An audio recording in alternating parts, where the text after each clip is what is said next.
Anybody would like to speak to that? Would No. like to add. I would like to add my 2 cents. Uh-huh. I'm glad the lady who just joined the panel said what she said Mhm. about the low. I guess you would call them a lower class Brad.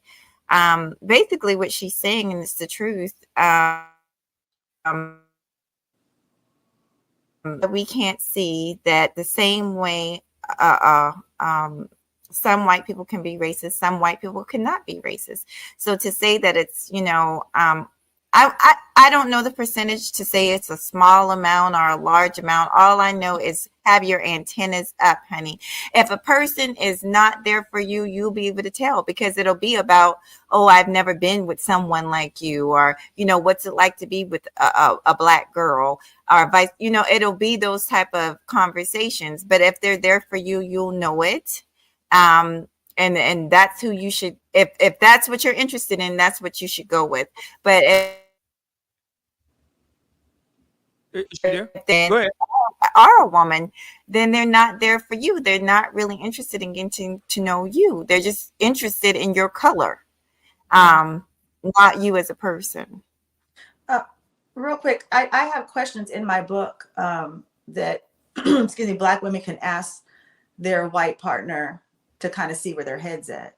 Yeah, I'm glad you brought that up because as a matter of fact, I want to go to those questions right now because those are some very interesting questions. I'm gonna put those on the share screen right now. Let me hold on a second. Let me get the entire screen here. Hold on a second. There we go. Okay, I want to put this on the entire screen. Let me pull this up. So this is everybody can see this, right? This is the questions. I got this right out of the book. Questions to check a white man's temperature. Okay. And I'm a black man, but as I was reading the questions, I like, they apply to me. Number one, how do you feel about the progress of equity for black people in this country? As a black man, I really don't. I just don't wake up in the morning and say, well, how equal are we today? No. I just have other concerns. Number two, do you think racism is still around? As a black man now, yes, I do. But I don't think about it a lot.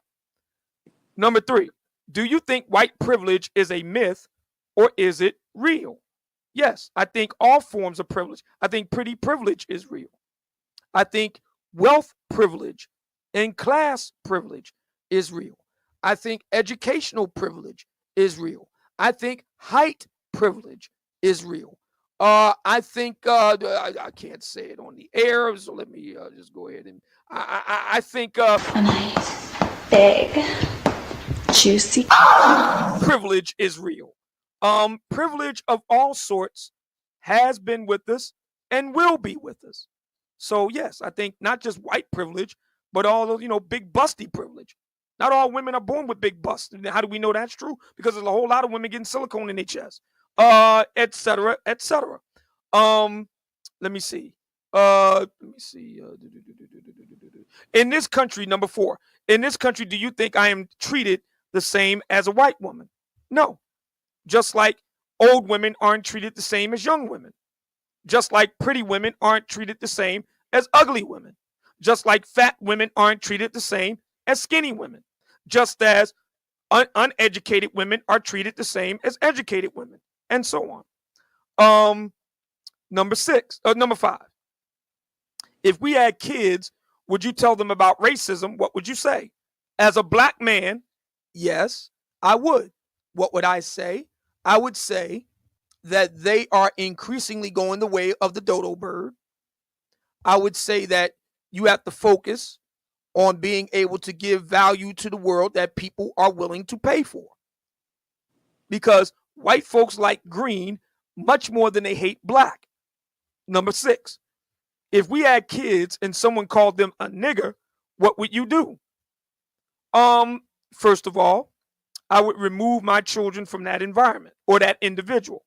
Second, I would take my custom-made cane and go, Holy!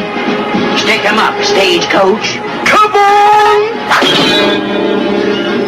Number seven, what would you do if someone in public called me a nigger? let me reiterate what I just said. Stick 'em up, stagecoach. Come on! Yeah. Number 8. Do you believe black people helped build this country? Of course. Number 9.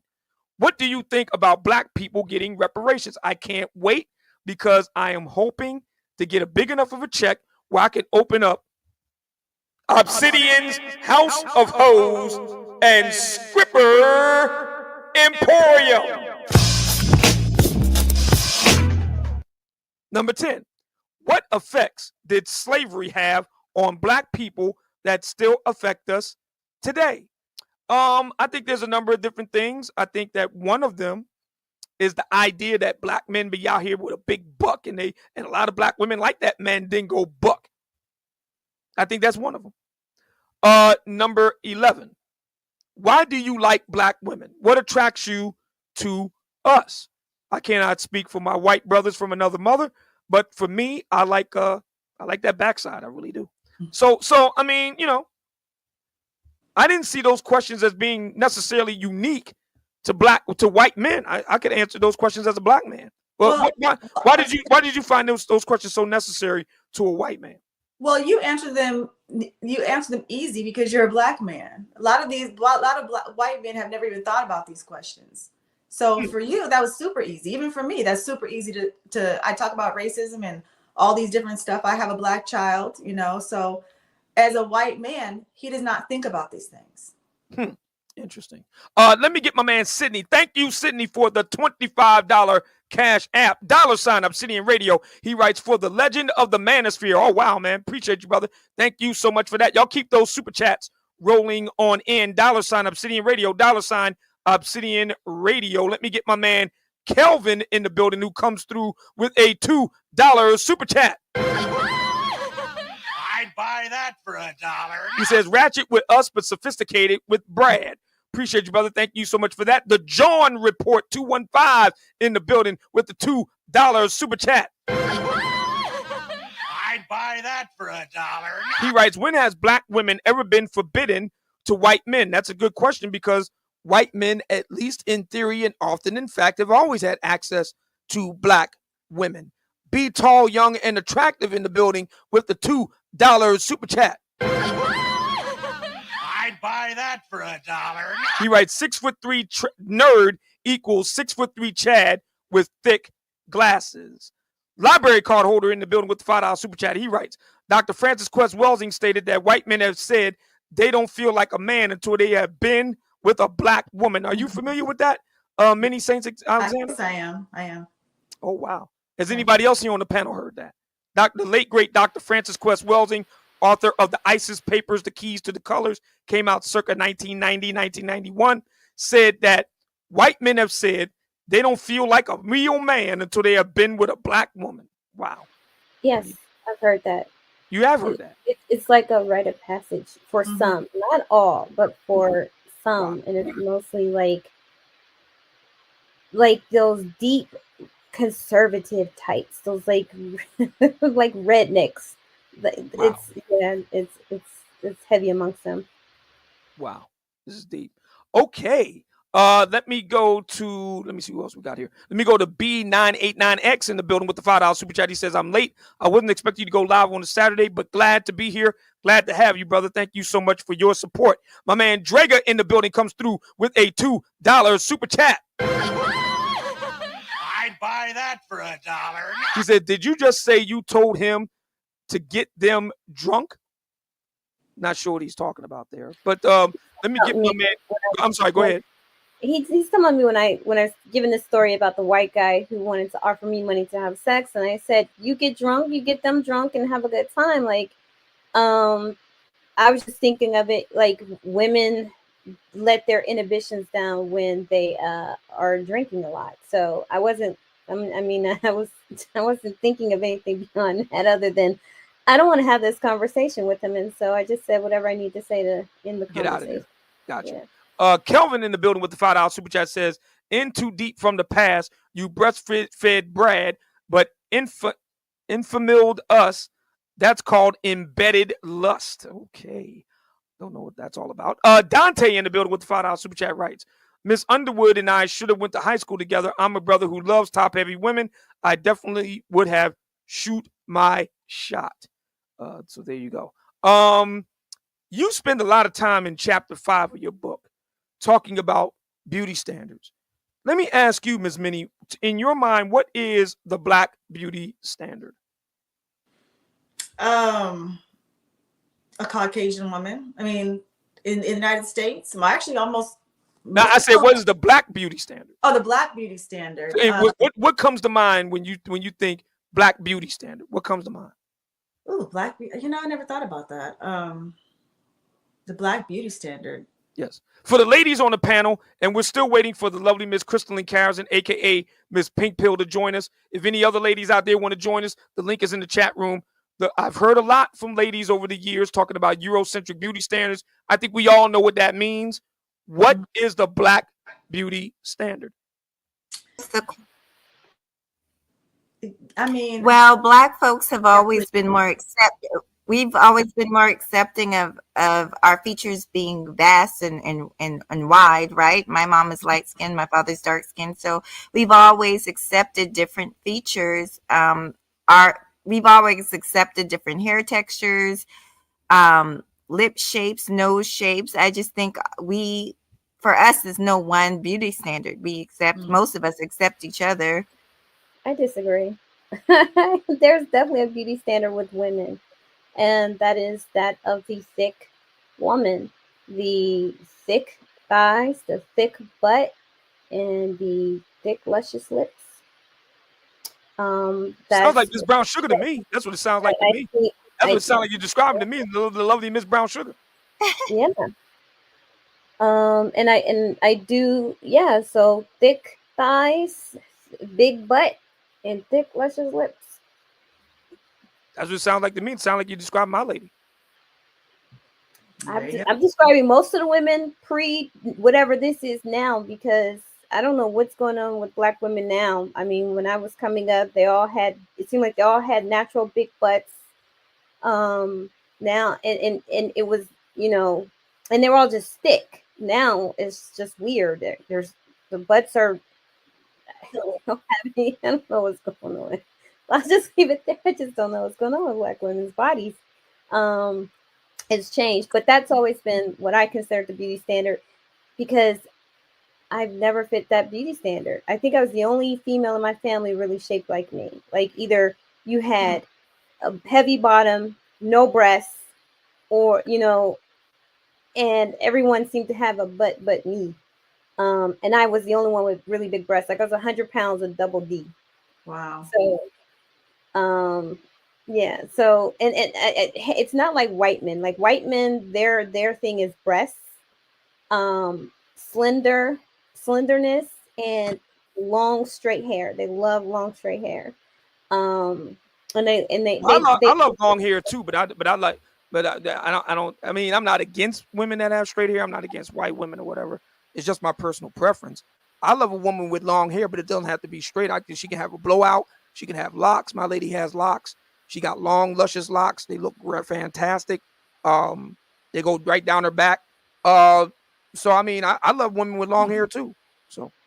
Yeah, but Black men can take it or leave it. Like I remember in the 90s with the little short pixie cuts, that was the big deal. Yeah. Whereas a white woman cut her hair, oh my gosh, it will be a problem. Like what? Why did you do that? So yeah, but I do think that there's a Black beauty standard for Black men. It's tall, muscular, and good looking. So there's, you know, I think Black women love the luscious full lips as well. I think Black women do prefer a much more Afro look when it comes to the Black man.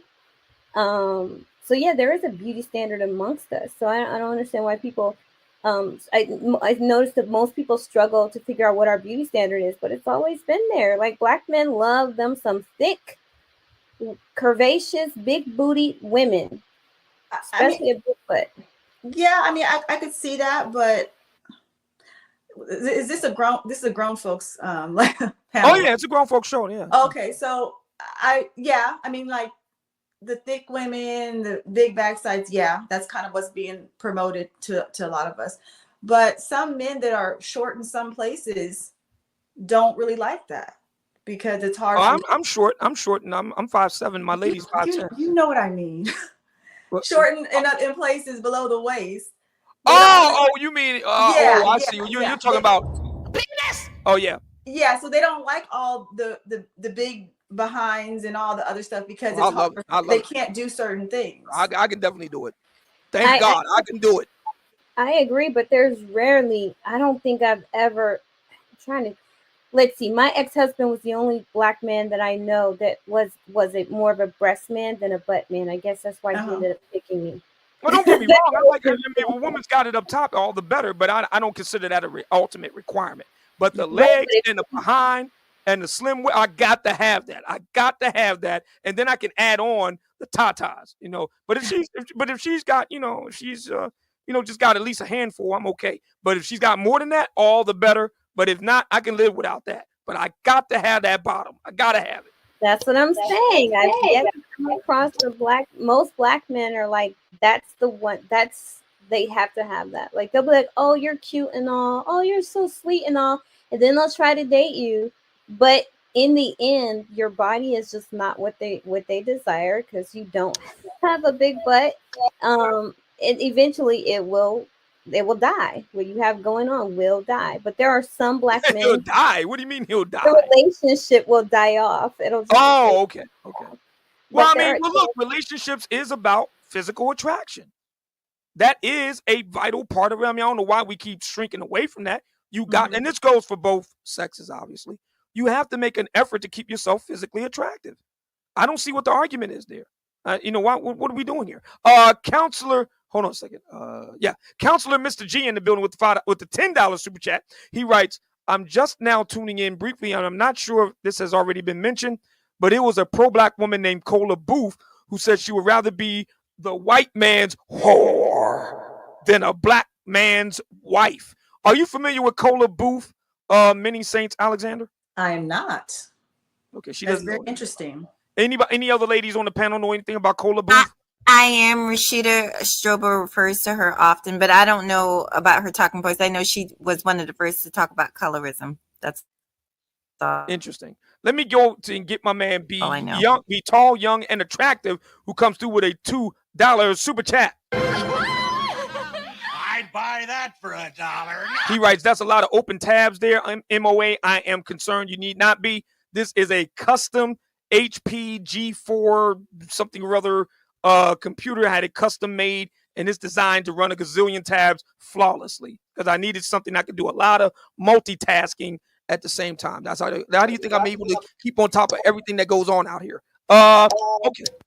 Go ahead. You don't understand when you have those tabs, that means you have more than 42 gigs of RAM. Yeah. I told you many times, I got a lot of RAM. Stream, you gotta have a lot of RAM to have those tabs. I got a lot of RAM. I got twice as much RAM than 42. Yeah. I got twice as much. Easily. Let me go back to my question. I have 4 questions. Now, going back to the beauty standard, I agree with Letitia. It's pretty obvious what the beauty standard is in Black America. It's thicker. She's a bigger woman overall. Now, we could debate how big, but she's going to be bigger than white women. Okay? That's a given. Skin tone, I would say medium brown. I wouldn't say too dark or no too light. Too many black women don't seem to understand this. They seem to get really hung up on this. Most brothers tend to like brown skinned women. They tend to be the happy medium.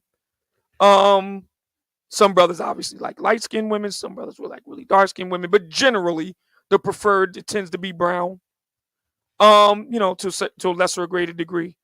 Height it's most brothers don't like Amazons like me. I love them. Most brothers don't. Most brothers tend to like women like around 5'5", 5'4", 5'6", maybe something like that. The ass definitely, absolutely. The backside, no question about it. Big legs, big thighs, big behind, absolutely. Hair, brothers tend to like longer hair than short. The there was a period in the 90s and the 80s, Anita Baker, Halle Berry, yes. But they're the exception that proves the rule. Most black women don't look good with short hair. It's a rare black woman that can pull that off. Some can, most can't. Black men like longer hair on women. But that brings me to my next point. As far as physically is concerned, this brings me to my next point. In your book in chapter 5, there was a lot of discussion by Dr. Slatton, asking white men what they thought about black women's hair. Why is it that black women have never polled black men about what they thought about black women's hair? Actually, what I've noticed is black women have a very negative view of black men discussing their hair. They think that's not manly. They think that black men need to be doing something else with their time. How come they ain't out here building? That's gay. But they don't have a problem asking white men what they think about their hair. Why is that? So you're saying I don't know why black women would get upset about black men asking about their hair. I mean, it's that's something where if the majority of black men are saying this is what they like versus what this is what they like, it's something that as black women should listen to. And again, this me asking those, because I have asked black men about those questions, and like you were saying, they like more longer hair. They like I've heard a lot of black men talk about they don't really like the natural hair, but again, that's all to each its own. But I don't understand why a black woman would get upset about a black man talking about her hair, especially. Oh yeah, it's very common. As a black man, they think that black men in the black manosphere don't need to be talking about it, need to be building. And I'm like, that's a bunch of bunk. Black men have every right to discuss. If black women are black men's women, okay, then they have a right to say that. Now, if black women don't believe that, okay, great, all bets are off. With regard to the natural hair. Can I please jump in here for a sec? One moment. With regard to the natural hair. What you just said. Hang on. With regard to the natural hair versus not natural hair. It has been, in my opinion, doing this now for nearly a decade, that the vast majority of brothers do not like black women in Wookiee weave. We want black women with their own natural hair, including me. I like locks. I like the Afro puffs, twisties. I like that. But I don't like sisters with the weaves, with the lace fronts, looking like a Wookiee. I don't like it.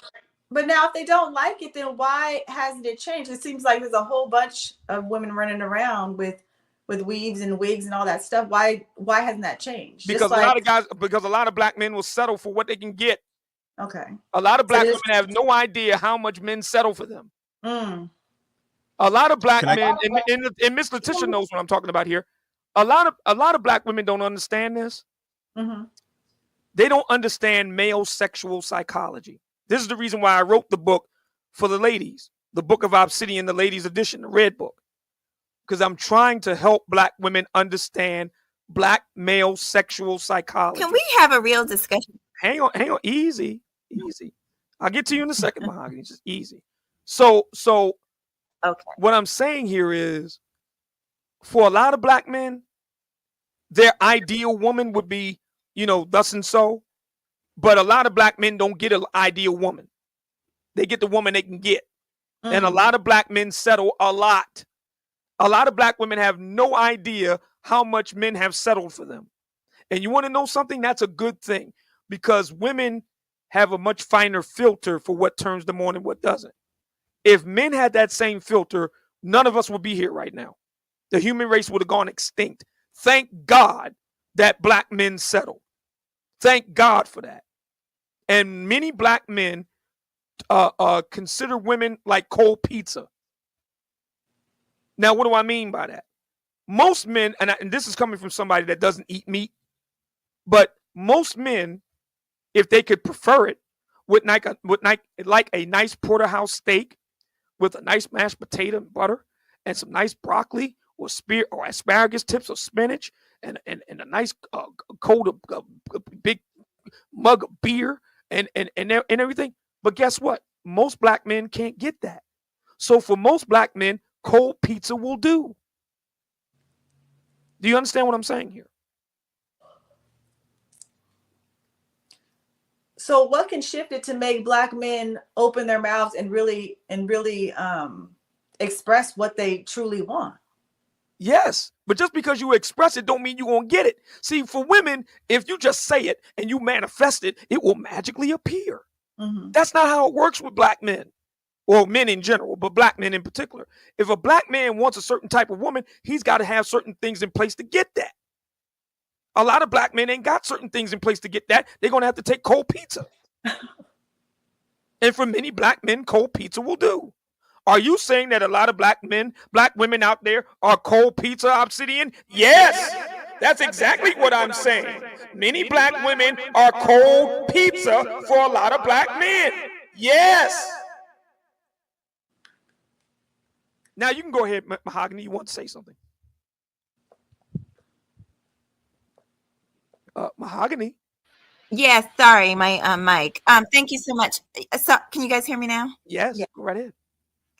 Oh, okay, I'll be quick. So I wanted to talk about what you said, Obsidian. You said that why won't Black women have a discussion with Black men or tell Black men about their hair? They seem to have a problem with it. That's not true. I surf the internet, and when I say I'm subscribed to several black natural hair channels, there's so many. I would say there's thousands of channels where Black women are talking about. I've talked about natural hair and the struggles and why some of us choose to wear weaves or hair pieces and stuff like that. At the end of the day, like it or not, it's the individual person's choice. If you do not want a woman that wears a hairpiece, don't date a woman that wears a hairpiece. Date a woman I that haven't. I mean, for the record, I haven't Right. dealt with a woman that. Listen, I have not dealt with. You want to know the reason why I don't deal with women from Philadelphia? I'm born and raised in Philly, like Will Smith, but that's just as far as it goes. I would never allow myself to go through what Will Smith's going through. But nevertheless, I've been born and raised in Philadelphia. You want to know the reason why I don't deal with Philly broads? Because I don't want to have a woman that looks like a Wookiee on my arm. I'm not doing that. I haven't dealt with a woman that's dealt with weaves, lace fronts, wigs. I haven't dealt with that in over almost 25 years. When I met the lovely Miss Brown Sugar, she didn't have a Wookiee weave, no lace fronts, no wigs, no creamy crack. She was all natural from day one, and she's natural right now. No sew-ins? Pardon? No sew-ins? No sew-ins whatsoever. None of that crap. I like an all-natural woman. Period. May I finish just a little bit? Yes, go right ahead. And so that's the thing. And you made a decision of what you like. The problem is you have a lot of people running around that are just preaching to people that don't belong to them. If you don't like something, don't date a person that's not doing what you like. If you like a natural woman, then that's who you should keep your sights on. Leave everybody else alone, because people have a right to do what they want to do. At the end of the day, there's several reasons why women wear wigs and hair pieces. Wigs and hair pieces have been around since Egyptian days. Okay, it's nothing new. It's not going to stop. Women wear it for different reasons. Some women have hair loss issues. I used to when I was in the military, and when my natural hair wasn't allowed, I absolutely did. You wore a wig in the military? I had to stay in regulation, honey. And the United States military, the strongest military on planet Earth, allows Black women to actually look like Wookiees. Not only did they allow it, they encouraged it, and I'll tell you how. They encourage you to look like Wookiees from Kashyyyk? Are you kidding me? Obsidian. Are you going to let me finish, and I'll explain it to you? Yeah. The fact is, there's regulation, and the military is a work in progress, just like everything else in society is a work in progress. But we face discrimination in there, and they have this thing where you have to stay in regulation. And just until recently, they've changed a lot of the policies, the dress codes and stuff, and so now you can have locks in the service. But when I went through over 10 years ago, they were not allowed, but things are changing and more natural hairstyles are being accepted. So there's reasons, and it wasn't that many years ago. I have a friend that is a paralegal, but it wasn't that many years ago that she was complaining about her natural hairstyle. So you got to understand, there's still a lot of misconceptions about our hair. that some women, especially if you're a professional woman, you're in the legal field, or certain types of very professional fields where you have to struggle. Just a few years ago, there was a woman who was a news broadcaster that was talking about how she was being discriminated about her hairstyle. This stuff happens. So I'm just saying. Interesting. Now, speaking of that term, struggle, I want to deal with that as well. I'm gonna bundle it into our current discussion. So I found doing this for years. I've been writing now for nearly 15 years. I've been on the air for nearly 9 years. And I can say, as a black man, I have never been polled or surveyed by anyone, but in particular by Oprah or Essence or Madame Noir or any major outfit that deals with black women primarily, what I thought about black women's beauty, what I thought about black women's looks, what I thought about black women's hair. And I would dare say, and I don't know, you know what? Can we do another poll?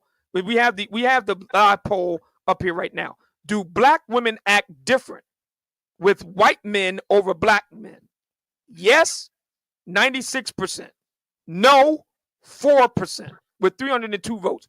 Can we get another poll that asks this question? Black men, have you ever been asked or polled or surveyed about black women's looks or hair? Yes or no? Can we get another poll with that? Asking my production guy in the back. Can we get another poll done like that? You know what? I'll go ahead and put it together. Let me see if I can put together another poll. I don't know if I can put together another poll. But it would be. I'll tell you what. I'll tell you what. Brothers in the chat room, we'll do it like this. Brothers in the chat room, if you have been surveyed by any organization, Essence, Ebony, Oprah, Jet, Madame Noir, whatever, if you have been surveyed and asked what you as a black man think of black women's looks or hair, put a 1 in the chat room. If you have never been surveyed or asked to participate in the poll, put 2 in the chat room. I have never been asked that. I'm 54. I'll be 55 in less than a month from now. Archers of the world unite. I have never in nearly 55 years been asked, black man, what do you think about the black woman's beauty standard? Black man, what do you think about black women's looks? Black man, what do you think about black women's hair? And I have to say to you with all due respect, Miss Minnie Saints Alexander, when I read in your book, The White Man's Whore, when I read that part about there actually being polls and interviews of white men and what they thought about black women's hair, I'm not even gonna lie to you. I felt some kind of way about that because I have never, ever been polled or asked by anyone what I thought about black women's hair. Your response? Wow. I mean, I didn't even think about it that way, but I'm glad my book brought that up because that is very important. If we want to try to start mending and making better, healthy relationships between black men and black women, that's something we need to ask each other about, even exterior appearances. What do you think? And actually actively listen to the other person's answer. Well, you know, it's interesting. Miss Letitia Underwood right here says we don't need to poll black men on what they already know. Well, see, that's just it. That's just it. So we got this whole thing with the Wookiee weave going on right now. And I never liked it. I prefer women with natural hair, man. That's one of the things I love about the lovely Miss Brown Sugar. She's confident to go with her natural locks, and I like it. But you guys are speaking on that you don't like the weave. I'm like, that's all we hear in the manosphere, right? That's why you get so much pushback, is because one, you give us nicknames like Wookiee weave, right? Helmet heads and things like that. That's pretty good. That's pretty good, ain't it? So women are naturally going to push back. They're not going to want to hear anything you have to say, right? Wait, hold on. Stop right there. How is it that they don't want to hear from the brothers about not wanting to wear any Wookiee weave? They want their hair all natural, but they ain't got no problem hearing from Mr. Charlie. Oh, I love your natural hair. Oh, now all of a sudden they all smiling. Yes, sir, Mr. Charlie. Make that make sense. Because it's not that he loves the natural hair. He's fascinated by the hair pieces as well, especially with the weave, with the sew-ins and the when tracks were a big thing in braids, right? He was very fascinated by that. Like he would ask questions, but not in a judging type manner. The fact that, it's possible that she could wear her natural hair one day and then wear a wig the next day and it looks totally different, right? And he's just curious. Whereas it seems because this is a recent conversation. This is the last 10 years, because you didn't have to have this conversation prior to 2010, because most women were wearing their hair natural, right? Lace fronts just became a phenomenon within the last 13, 15 years. Weave was something that y'all didn't know we were wearing tracks because of the way they were put in. You didn't know about the sew-in. But for some reason, women got online and started talking more and more about the hair regimen, and then they don't know how to properly install a wig. So now you can just see it and you can tell it doesn't look like a hot mess. Yeah, it doesn't look I like all natural. I like all natural upstairs and downstairs too. I know TMI, but God damn it, I said it. Kev C in the building comes through with the $3 super chat. I'd buy that for $1. Appreciate you, brother. Thank you so much for your support. My man Dante comes through with a $5 super chat. He says, yeah, don't let brothers get started on the height thing. Appreciate you, brother. Thank you so much for that. Short kings of the world unite. Dante comes through with a $2 super chat. I'd buy that for $1. He says, I love my sisters with locks here. Dr. Wesker in the building with the $5 super chat writes, most black men dislike weed but accept it because they know that their women love it and won't give it up. It's the cost of doing business, if you will. Shout out for cold pizza. The Quiet Storm in the building with the $5 super chat writes, oh man, we called them battle helmets when they rocked them Wookiee weeds in the military. Battle helmets. That's what they call them. Battle helmets. Dante in the building comes through with a $2 super chat. I'd buy that for $1. He says a big 2, man. What they would never. There's a lot of brothers in the chat room, Miss Minnie Alexander, coming through with number 2. Number 2 representing they have never, ever, ever been polled or asked what they like in a black woman. What do they think of black women's hair? Yet and still, the white man is being polled and asked and being interviewed. Your response? I mean, that's sad. Again, it's just showing that that we don't really communicate well with each other. Me personally, I like to ask men, because I don't wear weaves, I don't wear wigs or anything. So I like to ask black men their opinions on that. And now earlier when I was talking about natural hair, yeah, I understand natural can also means like no chemicals and all that stuff, and or no weaves, no weaves or wigs. But from me asking black men about black women's hair, a lot of the men that when I was talking about natural, talking about they don't like the froze or anything like that. They like more if you do have natural hair, it's pressed out or it's long. Yeah,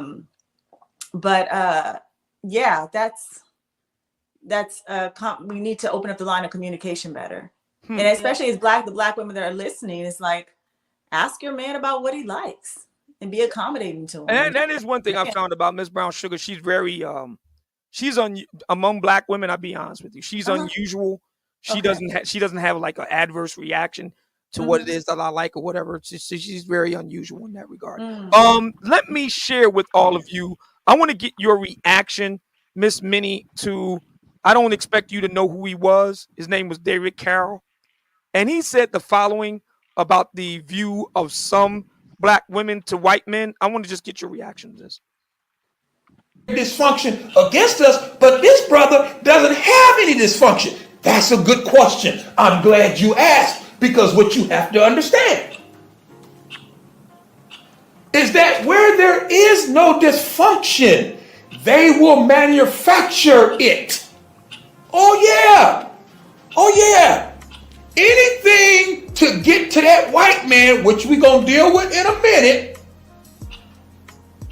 But where there is no dysfunction, because remember now, y'all got to remember, when we come out and we laugh about 70% of black women being single, what do they say? What is their retort for that? Their rebuttal is, well, the reason why 70% of black women are single is because the dating pool of eligible black men is shrinking due to crime, due to homicide, due to prison. These are the talking points. Homosexuality. All the good black men are what? Dead, in jail, or married. That's what they say. These are their talking points. Maybe not in jail, dead or married. But, that's something for another video. We know the talking points they use. So if that's the reason that you have 70% of black women who are chronically single is because of this dating pool has shrunk. And you have a CJ who clearly is above that. Now, they criticize this brother for what? Because of how he was posing in his Instagram photos after graduation. Hey, come on now. That's the best y'all got? That's the best y'all got? Y'all mean to try to tell me if you've ever been to a college graduation, if you ever graduated, what are people doing right after that graduation is over? They're taking pictures, they're clowning. Hell, you done busted your ass for 6 years trying to get this degree. I'm gonna take these pictures, after I do the formal picture with the family, I'm gonna clown in those photos. Yes, we got to give the brother a pass. He's graduating from law school, for heaven's sake. That's the best y'all got? Y'all gonna complain about how he's posing in his pictures? Where there is no dysfunction, they're going to manufacture dysfunction. Why? Because they need dysfunction to justify doing what? What have I told y'all? They're going to use your dysfunction against you to justify doing what? Getting with God. In other words, the white man. And they have to have that dysfunction, because you think about it, CJ, they should be sending CJ their resume. They should be sending him their resume saying, listen, man, choose me. Yeah, that's the kind of guy we be talking about. No, they don't want him. They don't want that. Kristen Carson said it. Listen, that's a unicorn. That good black male, that bullshit don't exist. Stop wasting your time, sister. You about to go out here and find you a white man? Now, the ironies, because there are two ironies in this shit. And the first irony is this. This white man, he doesn't need that law school degree. No. See, this white man can be a high school dropout. And in the case of the sister that we seen right here on YouTube, that black woman found that white dude homeless, living in a shelter, strung out on meth. And that sister took that white man into her home around her children. Y'all remember that? And she complained on a live stream. I mean, they actually gonna give me this much ammunition, man. I can't believe it. She complained on a live stream about what? The size of his penis. A homeless, drug addict, unemployed. She took him into her home around her children. Why? His white skin. I'm telling you, his white skin covers a multitude of imperfections and sins. As long as he's white, he don't need no law school degree. So CJ said, aha, now what? Now when? That I got this degree. Now I'm a prize. But guess what, CJ? This white man is the prize even without the college degree. All he needs is white skin. And the reason why he only needs white skin is because the majority of black women worship his white skin. This is the reason why, as I told y'all in many of these videos, this is the reason why if you go to one of these sisters and you ask them, excuse me, are you married? Are you dating? She's going to immediately retort what? Yes, I have a white boyfriend. Yes, I have a white husband. Not, I have a husband. Yes, I have a boyfriend. No. We have to emphasize what is important. And what is important, I have not just a husband, but I have a white husband. That's God for you. Yes, I have a white boyfriend. It is because of his whiteness. That white skin covers a multitude of imperfections and sins. Y'all remember? Remember back when that white dude made that post, or that sister, she recorded her boyfriend. Her boyfriend was a Donald Trump supporter. He was getting on her about, if you don't like Donald Trump, go back to Africa. And she was sitting there in the post. I done videos on it. We all seen the footage. And she's sitting there, why are you talking like this? Why are you being so mean? Why are you being so racist? Y'all remember that dude? When she met that dude, here we come. Here's another one. When she met that dude, she took him into her home. He, too, unemployed, behind in child support. I can't make this shit up. Wait a minute. Stop. You mean to try to tell me the white man who is the protector, the white man who is the provider, is behind in child support payments? I thought that was only something that black men dealt with. She took that white dude and his child. And again, she admitted this out of her own mouth, not me lying on her. On a live stream, she admitted, when I met the dude, he was unemployed, behind in child support with his child. I took them both into my home and I was taking care of both of them. Wait a minute. Hold on now, y'all. Stop the presses. Stop. Red flag. Fuck this. I'm challenging this play, ref. Wait a minute. Ref, how is that not struggle love? How is that not a Dusty? Hey, wait a minute, ref. You mean to try to tell me that she took in a guy who was homeless, a guy who was behind in child support payments? Every time I do these videos outside, these guys want to fly overhead. I think they be listening to my whole, man. It never fails. Whenever I record one of these videos, it comes. But anyway, back to the point. You mean to try to tell me, ref, that this white dude is behind in child support payments?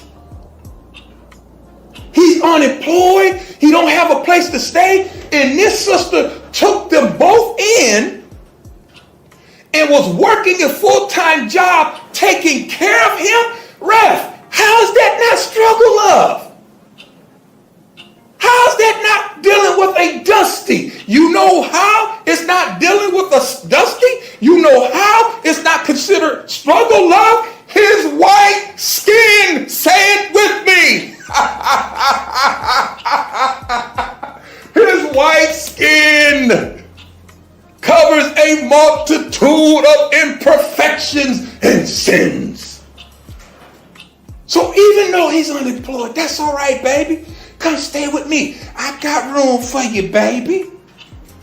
If that was a black dude, oh hell no, nigga. You better go see if you can surf on the couch of your friend. I ain't taking care of no nigga. You got me fucked up. You better get a job. I ain't taking care of no. I ain't marrying down. I ain't doing no struggle love. I want a hypergamy. I want to level up. Hey nigga, I can't holler at you. I ain't dealing with no niggas. But a white dude, come on in, baby. Come on in, you and your child. Not just you, your child. And when y'all here, I will take care of you. I will go to work and feed and clothe you.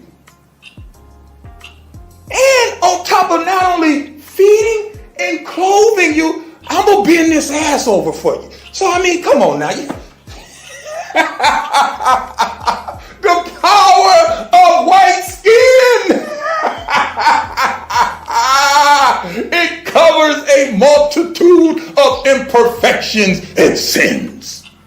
I wanted to get your reaction to that, Miss Minnie Saints Alexander. You see the poll on the screen there, the live poll that we did right here on the air. Do black women act differently with white men over black men? 96% voted yes. 4% voted no, with over 300 votes in. You heard what Uncle Dave, the late great David Carroll, had to say. Your reaction to all of that. So first, starting off with the poll, I have seen that. I have seen black women, and I've also seen black men who have dated non-black women change themselves up. But I know we're talking about black women. I have seen that. Where they get a little bit more, how can I explain it? Kind of a little more giddy, their tone has changed. Now I know this, some of these relationships, you can have the white man who goes and does functions, like goes to black functions, but a lot of the times black women who date white men, you're going into the white person's world. So in the white world, you can't just go in there and be like, hey, what's up? You can't act too ethnic, because they're watching every single move you make. So some black women, they automatically kind of show a different side of themselves to try to blend into that world. I mean, it's the same thing kind of at work. I can't say certain things at work versus if I'm hanging out with my friends and everything. So it's the same thing, kind of having a double mind. Now, the video you showed, that's a lot. He was saying a whole bunch of things. I mean, from what I've seen, the black women that have dated or married white men, I have not seen this. I haven't seen a black woman who got a white man off the street and brought him in the house. Most of the stories that I have seen, the white man is successful, and she's coming into his success.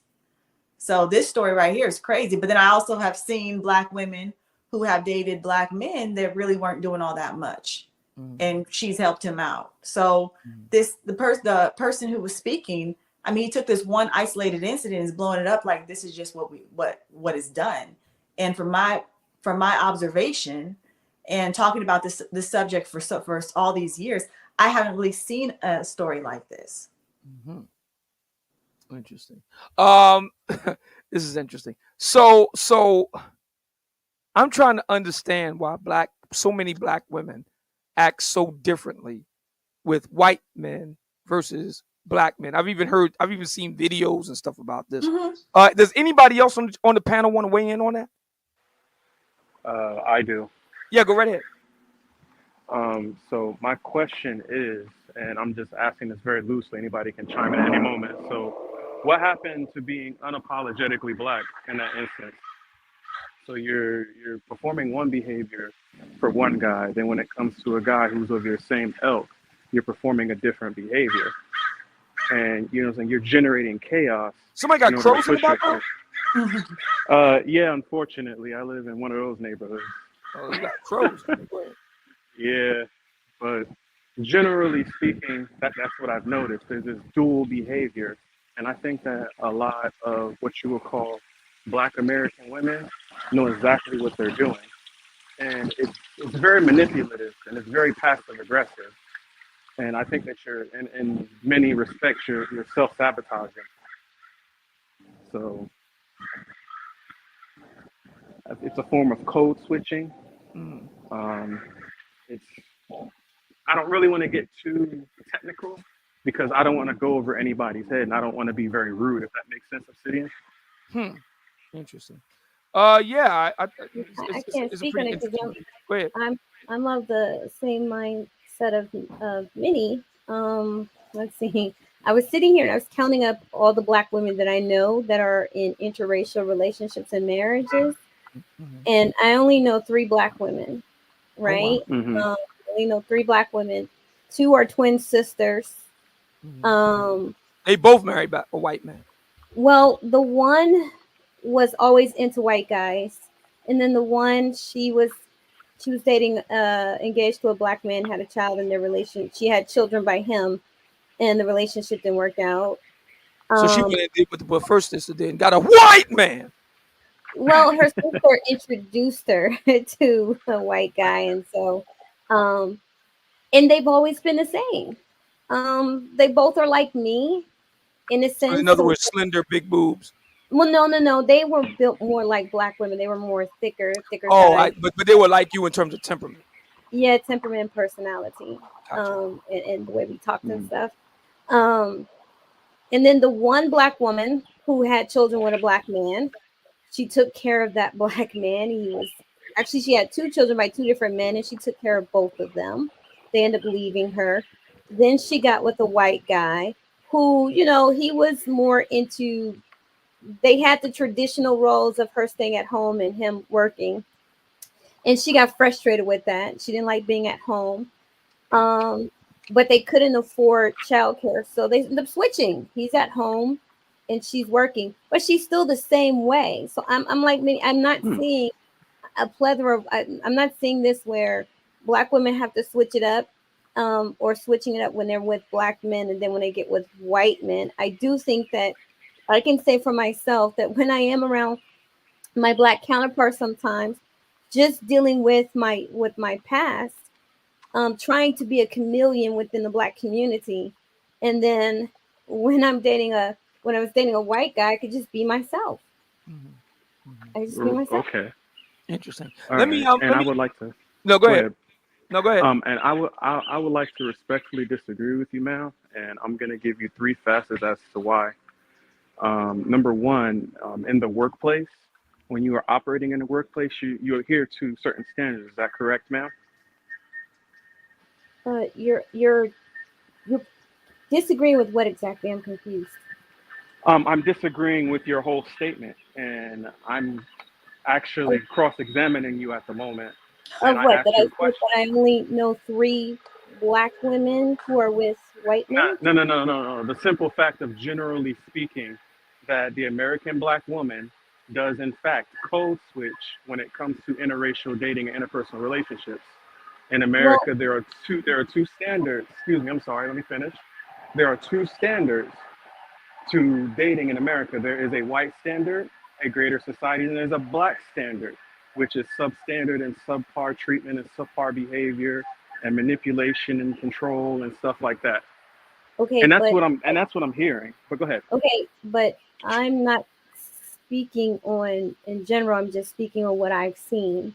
So I'm saying I have not seen that. I'm not saying that that's not happening. I'm just saying I've not seen it to be able to speak on it.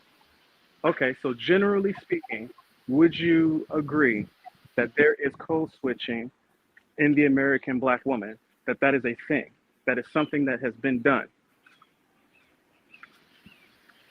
Again, so yes, it depends, especially when you're in corporate America. Yes, I do believe that Black men and women do code switch, yes. There is the bottom line here is there is the view, Miss Letitia, and I would like to get Miss Minnie Alexander's view on this.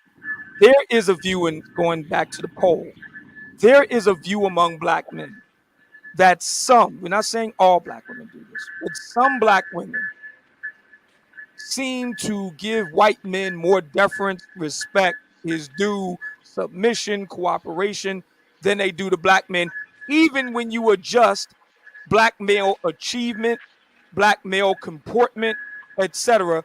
That was the point that that David Carroll was making in the tape. And even we saw this with Kevin. You know, a lot of black women would still give him a hard way to go, even though he was impeccably dressed, immaculately presented, accomplished. They would still diss him, and they wouldn't do that to a white man who was nowhere near that. That's what black men are getting at here. I want my money. I told you. Where is my money? Betty, bring me everyone. I need my money. I need my money. What do you mean everyone? The replacement killer. So let me see who else we have here. Chaos Rain, what do you have on the topic? Well, there are many things I'll have to cover it, but I'll say this to keep it short. I'm not sure why this is such an issue to the point we have other race people, you know, talk about our community, even to the point now that our people get too much in their feelings for what non-blacks say about us, from the women and the man. We all know the men that when they cater to black women, is always to build the numbers up. And once they get the numbers up, they dispar like anything else. That's just a given fact. You get me? There's a consistent Caucasoid man that has handled was solely specifically purposely for black women. Right. And if I'm right, if I'm wrong, I tell people look at TikTok, especially because that's where most women are harving it. Type up, look at it, pay attention to their TikTok. Once you see their timelines from when they start the page till now, you'll find a trend. But like I said, most people that consume content don't go back to the history of things. Now with Soraya Brooks, she is married to a black man, yes, as we can see front. Yeah. So obviously, you know, her talking about what German women do to American modern women does is totally different. And she did live here for a short period of time. But the point is this, that from her point of view, that she knows that most modern women in America, your standards are unrealistic. And now they're unrealistic, you put these standards to permanently make you single, alone, with cats, and engage in, you know, carpet with ladies. As simple as that. I can't. The carpet. I can't. I know it's PG. I'm looking at some of these comments. Kevin C, did you have something you want to say, or was that Game Changer? That was me. Oh, okay. Yeah. I was actually responding to one of the comments that's here. Name is Russell. He said something about we don't want competition, we want respect. Respect is a byproduct of competition. And really the lack of respect is what, like I was saying earlier, we want to withhold as much as we can from the opposite sex, including things like respect, in order to get as much as possible. So yeah, that's part of it. And also respect it's important if you're trying to hustle someone or leverage someone, and you teach them how to respect themselves, which is what happens when you respect a person. They start to require it. They start to, you know, look at it as a standard part of things. People that respect themselves behave in a much different way. And that way isn't advantageous to certain women in the mating market. A man that respects himself will not tolerate a woman who speaks to him a certain way in a relationship. And so they want to, you know, not have him get used to that feeling of respect, of self-respect. A man who respects himself wouldn't go to the gym every day so he can be with a woman who is 85 pounds overweight. That's not something a man with self-respect does. That's really part of a very long-term mating strategy.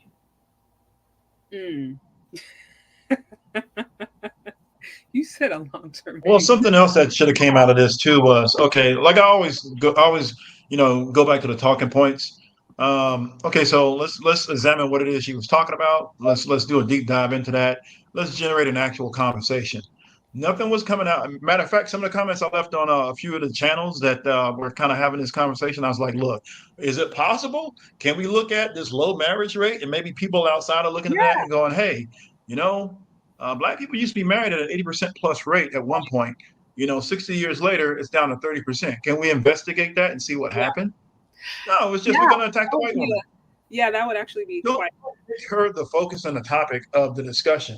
Draw some actual, points out that relate to maybe what she was referring to, maybe how men are treated, and then and have some intelligent and logical and even common sense discussions about that relate to marriage, relationships, family, what it is she's talking about, and just remove her from it altogether and just drift into actual intellectual dialogue that nobody really wants to have. It's just no, we're just gonna attack this white woman. And then we're gonna call her names and all this other stuff. And we're not gonna even try to draw out anything. I actually when I would leave comments, I actually drew it away from her, and I would say, well, maybe when you look at the marriage rate, and then is that not related? People were fighting me back. Oh, that you got bigger problems than that. Yeah, okay, well, let's relate to that. No, you don't. You really don't. Let's talk about it. No, I don't want to do that. I'm just going to drag this white woman and anybody who now here's one thing I would say that she could have done better. That she could have done if this is the one criticism I do have of non-Black people when they do talk about Black folks, is that generally you should probably have a Black person present who's very knowledgeable on Black history, culture, traditions, family issues and everything else, politics, religion, all of that stuff. That's what I would do. I'm not going to sit here and talk about Hispanic and not have a Hispanic person who's who's read into the actual culture, who's grew up in it, who understands the history and everything else. I have perfect faith. I have great faith in white people, Asians, Hispanics, and all these other groups that they can solve their own problems without my help. If they need my help, they'll ask me, right? So, but if I'm going to speak on them, then what I would do is I would have somebody who's more of a specialist in that field, at least somebody who grew up in the culture, who understands it and can relate to it in some way. That would be my main criticism of people who are not Black talking about Black issues. They generally seem uninformed. She didn't seem that bad about it because she didn't try to make it specifically just about Black people. She tried to start in general American culture, and then she kind of went a little bit wider with women, and she kind of drilled down to Black American women, and then whatever. And that's kind of where it led. But when it comes to that would be my only criticism. Well, that's one of my big criticisms of non-Black people speaking on Black issues. They don't seem as informed. I know they're trying to help, but they don't really come off as helping the cause. Well, I see. They're trying to do. Yeah, you can go. No, you can go, Game Changer. Then I'll jump okay, thank you. I understand that critique, and I often would apply that particular critique when the problem is broad and difficult to solve. As the Black community have many of those. However, when the solution is obvious and easy, then it's really not. Because a lot of cultures, a lot of people of different races, what they do is, they pretend to be, I'm trying to help, but really what they're doing is they're trying to bring attention to the problem in comparison to, their own community. Exactly. Yeah. It's not actually not genuine. Yeah. Not legitimate. And so that's where I think I have to say I agree with both of you guys on that point. Context matters. Like I said, the gentleman that I shared on TikTok, I have no ill will towards him. I want to say that he's a Portuguese background. He's some European background, and I'm like, so I don't mind you necessarily saying something that you noticed. The issue for me becomes now when you're pointing out obvious issues about another community before you were first acknowledging the hand that your community played in that issue. That's where I really start to be like, wait, this is illegitimate.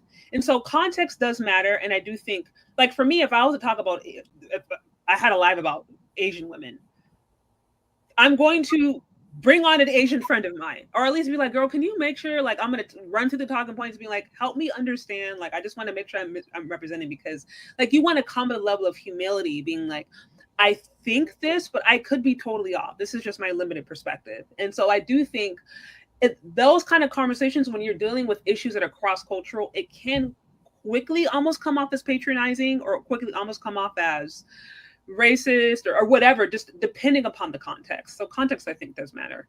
Well, exactly. And one of the ways to tell the context is if they are offering a reasonable solution. Yeah. Which she is. I mean, her solution consisted of things like, don't call your son the B word. Right. Which I agree. Yeah.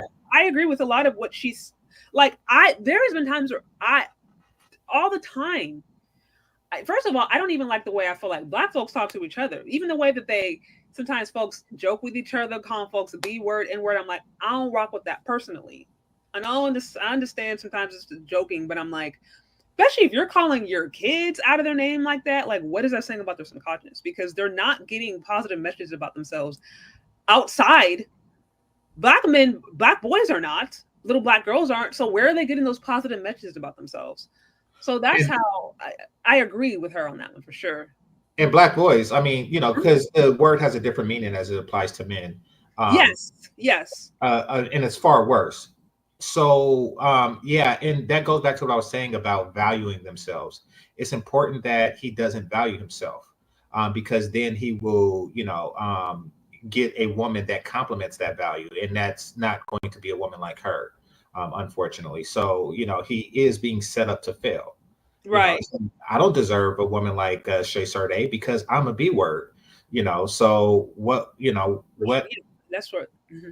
Yeah, exactly. So they want to keep that mindset to keep this anti-culture going. It's unfortunate. I mean, Right. in perfect example of what I was talking about, we have Jose Chavez in the, who's typing in all caps for whatever reason. Wait, okay, what's going on? Okay, this is where I'm like, moderators, y'all. I'm like, because I'm over here looking at you. What's Cut going the cap. Huh? What? Someone said something in the chat room? No, but But no, he's making observations without solutions, about Black homelessness, which is a major problem. So, I mean, it's perfect because I'm looking at that to make a distinction between what he's doing and what the woman was doing, and she was offering basic solutions. Like there's because as someone who actually, I have been in California my entire life, live in the San Francisco area where there's. I live in the San Francisco area. I grew up in Oakland. Yeah, that's where my family's from. So I'm in Oakland all the time. Like I was just. Oh, me too. Yeah, it's small world. Yeah. So it's like, and I want to make sure Lulu, because Lulu's been hanging out. I want to make sure. Yeah, did you put this on subscribe mode? Huh? You put on subscribe mode? The chat room, the subscribe mode. You put on subscribe mode. The chat room. I don't think so. Did I? You should. But anytime somebody making remarks, that means they're not subscribed to the channel. Wait, when they're I don't know what I don't think I did that. You're saying like when they're making like crazy remarks like that. No. It's go to edit on your channel if you're on your phone and then look at your customization and it'll say anyone or subscriber. Just double check. Okay, and I don't. Okay, now on that note, I think I just put them on timeout. Anyways, but I want to, Lulu. I know you've been hanging out. I know you had some things you wanted to add to the topic. Yeah. Hi, can y'all hear me? Yes. Yeah. Okay. So I know that the woman, the Germany woman, one, I just got to give her props. She's very gorgeous. I don't think she's really, and I got to hold both Black men and Black women accountable because we tend to seek validation from outside sources. But the one thing that I can say about the German woman, she kind of sort of gave some solutions. But she's at the same time, it's because you have a Black spouse does not necessarily mean that you are qualified to speak on Black issues. So it's like, no, you should not be calling your son the BITCH. That's how the Black manosphere and the red pill Blacks come from. You shouldn't be doing. I try to do the best that I can on my platform to like say things that I know are factual and truthful versus because I know there's always people be making up stuff about people and making up stuff about stories. And TikTok is really bad on promoting fairy tale relationships. And I know you did because I've been following your channel for quite some time now. I know you had talked about this, like, with Black women and white men are the fastest growing interracial relationships. Well, that's due to the swirl and divestment movement.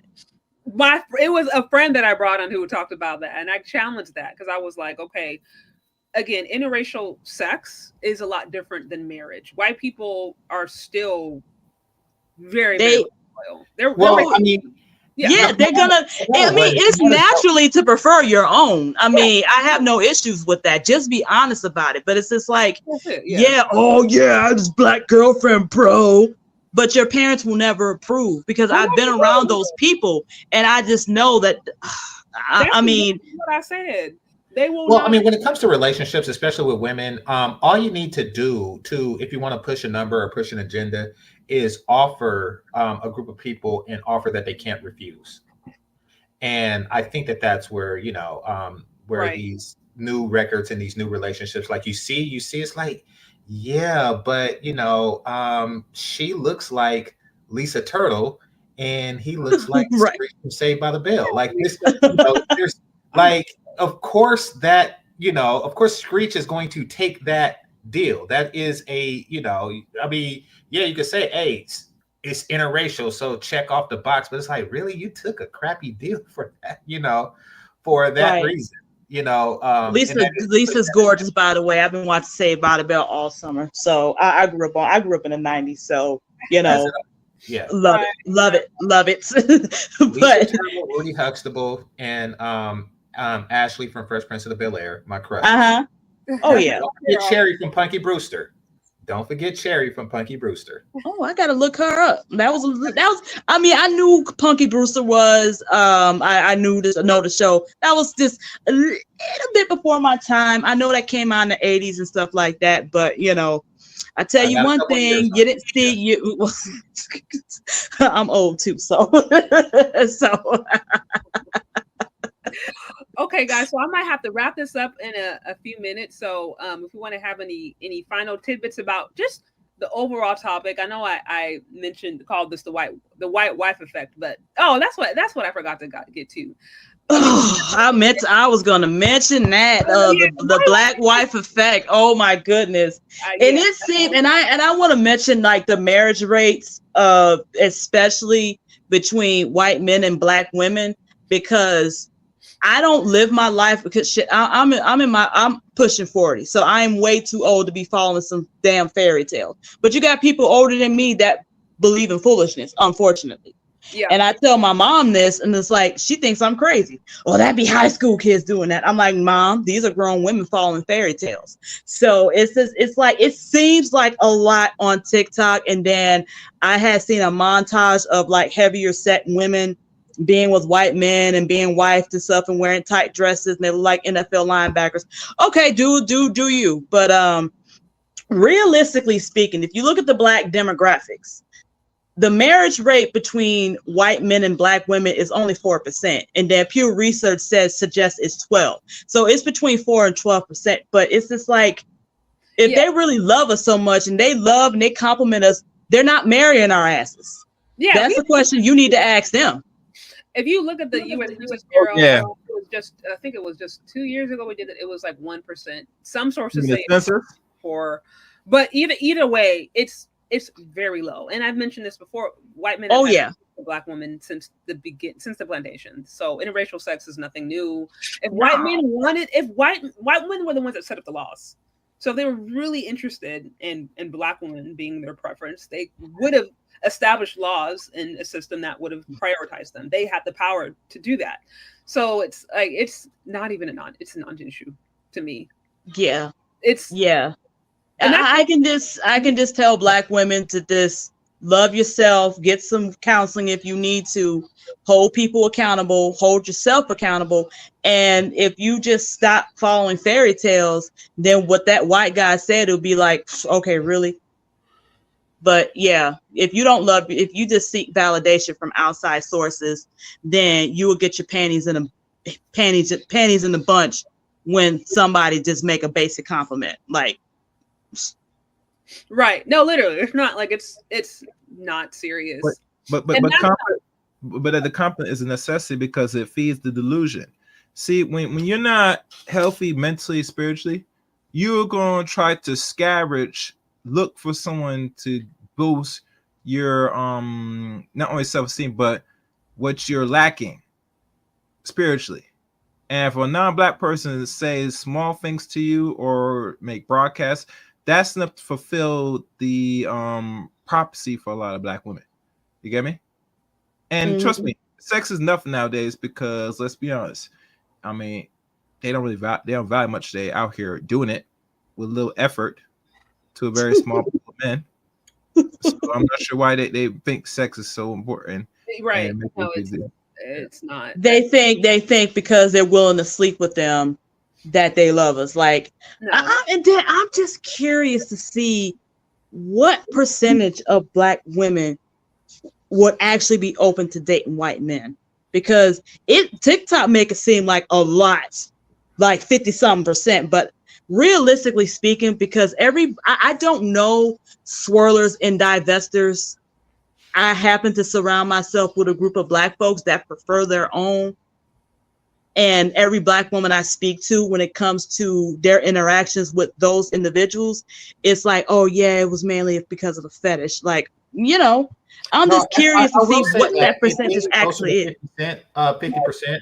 Most Black women are not swirlers or divestors, granted. Right. That's what I'm saying. Like realistically speaking, if I had to give out, and I don't think it's been any research that has come out, because I know says, and that's why I follow your channel, because you're real good with research.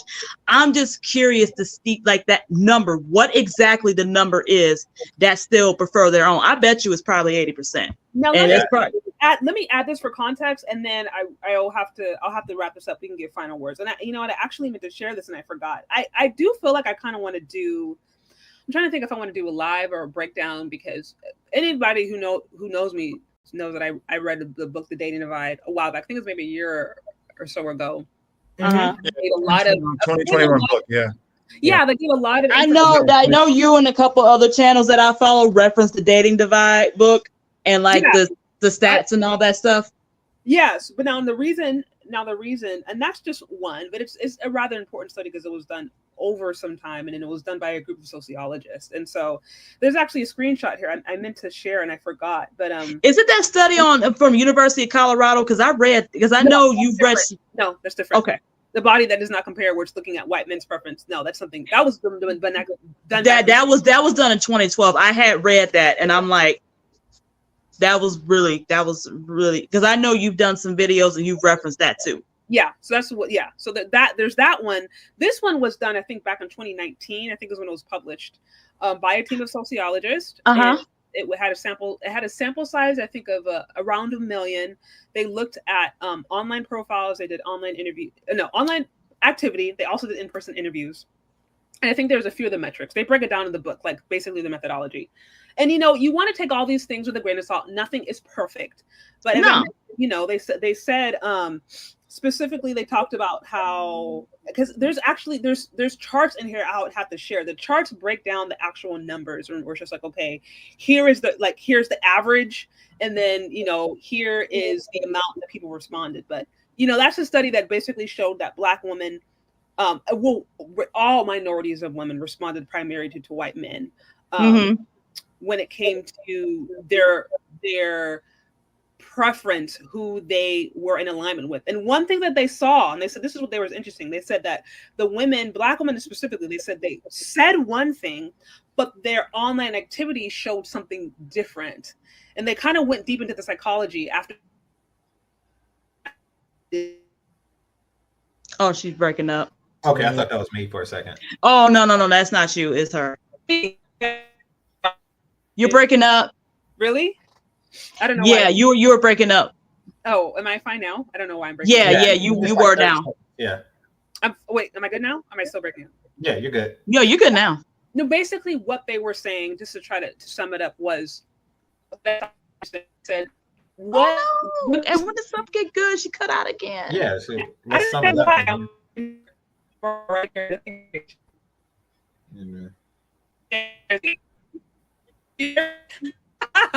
Okay, let me remove myself. Okay, can you hear me? Yeah. Okay, let's see. Let's see. The main thing what they said was what the woman said was different than their activity. That's a major takeaway. And like I said, I might do an entirely different live on that really kind of gets deep into the numbers that they shared. But I'm saying that because we don't always want to listen at what people say. We want to look at their actions. That's true. The same women who say actions speak louder than words. Yes, the same women who say that they're race loyal are these the same women who were celebrating Scandal, which by my recollection was a very, I think, oh my goodness, a popular TV show. Yeah.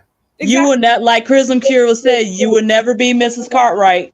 Right. So really, so on that one. So I just wanted to share that, and like I said, I might do a follow up on that study and some other sources just to kind of refresh in people's minds.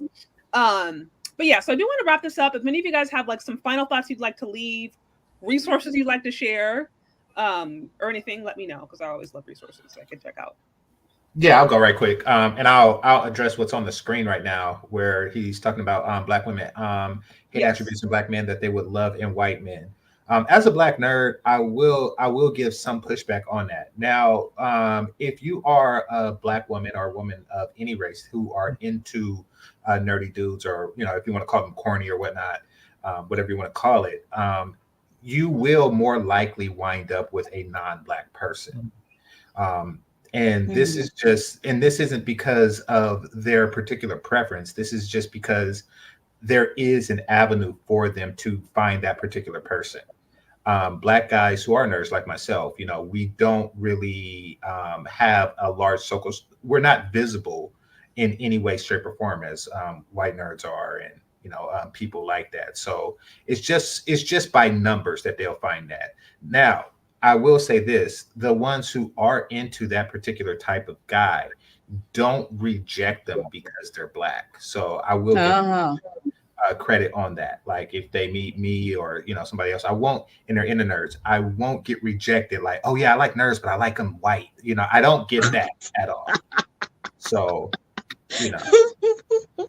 yeah, I have to show some love to the nerd loving black women. They do, and from any woman really, they don't say, oh no, you're black and you're a nerd, that's a contradiction.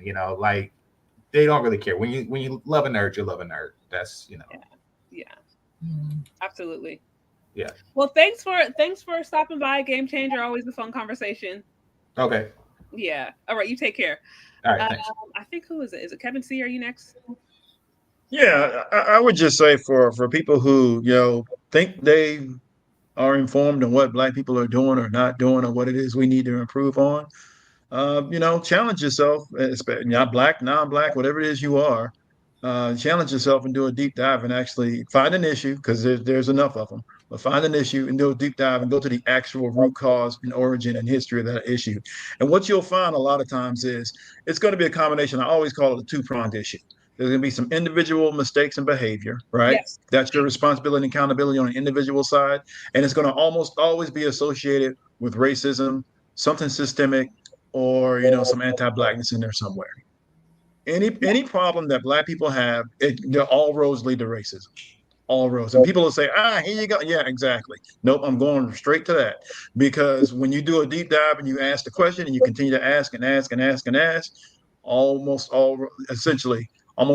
would say almost 99% of the time, all roads lead to racism. Now, you can't forget and dismiss the individual responsibility and behavior associated with, the outcomes as well. But what people like to do is they just like to look at black people and go, it's y'all's fault, and dismiss all the systemic issues and external forces that actually contribute to the problem. That's my critique of the non-black people who do that, right? And they think they know Charlie Kirk, I'm talking to you, and people like you. And then they come in here and try to lecture to us, knowing, and the thing about it is they're rarely if ever challenged, and they do everything they can to avoid black people who are informed that would challenge them. And because because they don't have as far as I'm concerned, nobody has the moral standing to critique us at all. No one. The only people who have the moral standing to do that are the people who are in the group, who are productive, responsible, and have demonstrated and proven themselves as leaders, productive people, supportive of black male leadership. That's right. That. If you're not doing that, then you do not have the moral standing to critique me in any way. I can understand that, yeah, because we do need to be critiqued. We do need to be critiqued, but it's like you want to make sure the person really cares about you. They're not using it as a way to say, oh, well, like to try to one up you or to try to patronize you, which can happen. So Yeah, I don't mind critique at all. Being self-critiquing or even collective criticism. The thing is that is it coming from a place of actual concern and a desire for improvement, and then what are you doing to actually facilitate resolution? If you're not doing that, you can't come talk to me. Right. It's absolutely. I agree. Yeah, I agree. Right. Well, thanks all for right. Well, thanks for letting me out. up. And hey, shout out to your husband. Say hello to him. Okay, I'll let him know. He's a good man doing good things. We appreciate it. Yeah. Thank you. All right. Appreciate you. Okay. All right. I think it's Chaos Rain. I think you're the. Thank you for having me on. Yeah. This was an interesting show. I hope that I gave you the necessary hints for future streams. It's simple. No, you don't really need it, to be honest with you, but if you find that people are just going to chat up for free, they might also sub to the channel at least. Yeah. I didn't know that was things. So no, thank you for letting me know. Yeah, and really, it kind of boosts your subs when you do that.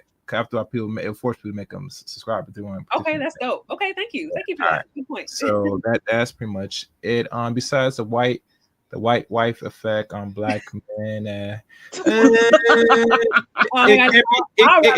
it could be easy, but men don't have no problem finding a woman if they want. You get me? Black women make life too difficult on themselves. You get me? They've been hearing what the men been asking for online for years now, maybe a decade or. It's not hard. If you don't fall in that boat, then maybe you should tweak yourself, work hard to try to get to that boat.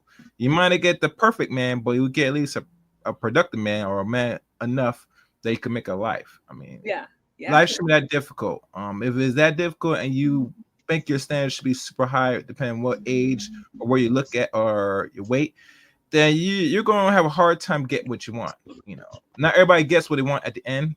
We had to make trade-offs. Yeah. And if you get older and you think that settling is a problem, then make sure you have your money ready for, I guess, retirement, and make sure you have your pets lined up. Hell, at least they'll keep you company. All right. Stop. All right, thank you. Thank you very much. Let's get us ring. Okay, you take care. The replacement killer. Good. What's good, Mr. Jack? Good.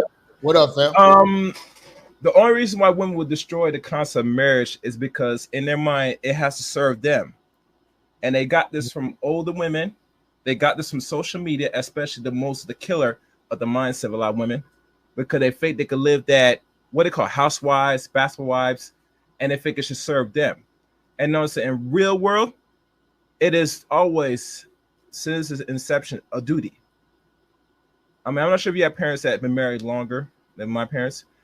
I have an appreciation because it is a form of duty. It's a responsibility. And let's think about Ms. Jack. Which women nowadays, because they say they make this money and they're better than men, what responsibilities they really have? And notice there's no upward mobility. All they got to do is pay their damn car note if they got rent or whatever like that, and the little credit card bills, and they saving for a trip and buying purses and shit. They're not doing no big investments or nothing like nothing. Nope. Nothing worth a damn. They just going to work every goddamn week. So really the money goes back to the system. There's nothing passing over. Nah. They don't even do selfishness. They don't even have shit for their kids. Yeah. I've noticed that. So I'm not sure what is the glory of someone say that if it doesn't serve them, they should not be it. Well, then you be by yourself. Because that's not the purpose of it. Like I said, look, we're not making a big mess about this shit. Like, man, we want to marry y'all. Listen, y'all don't want marriage. We're not gonna give it to you. We just breaking this shit down to the molecule of why you won't be getting marriage because you don't want it. Yeah. And what are they really fighting for just to be qualified for it? Because men, they get it.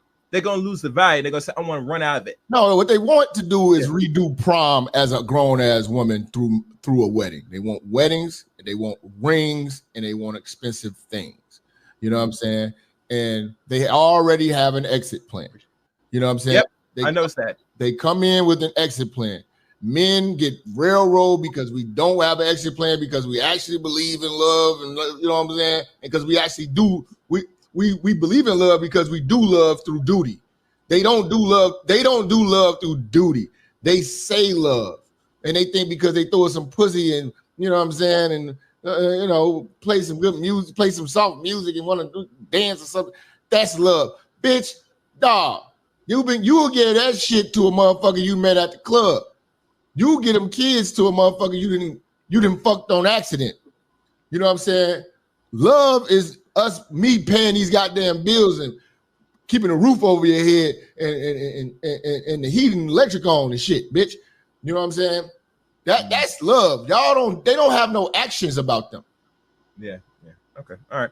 I was gonna say something else, but that's pretty much it. You said you got it all there. I tell people many times, and then it is always about a duty. And if you're a woman, you're not at that mindset at a place, especially if you're young, you always gotta think, what is your life outcomes if continue on playing the field, going out in these streets?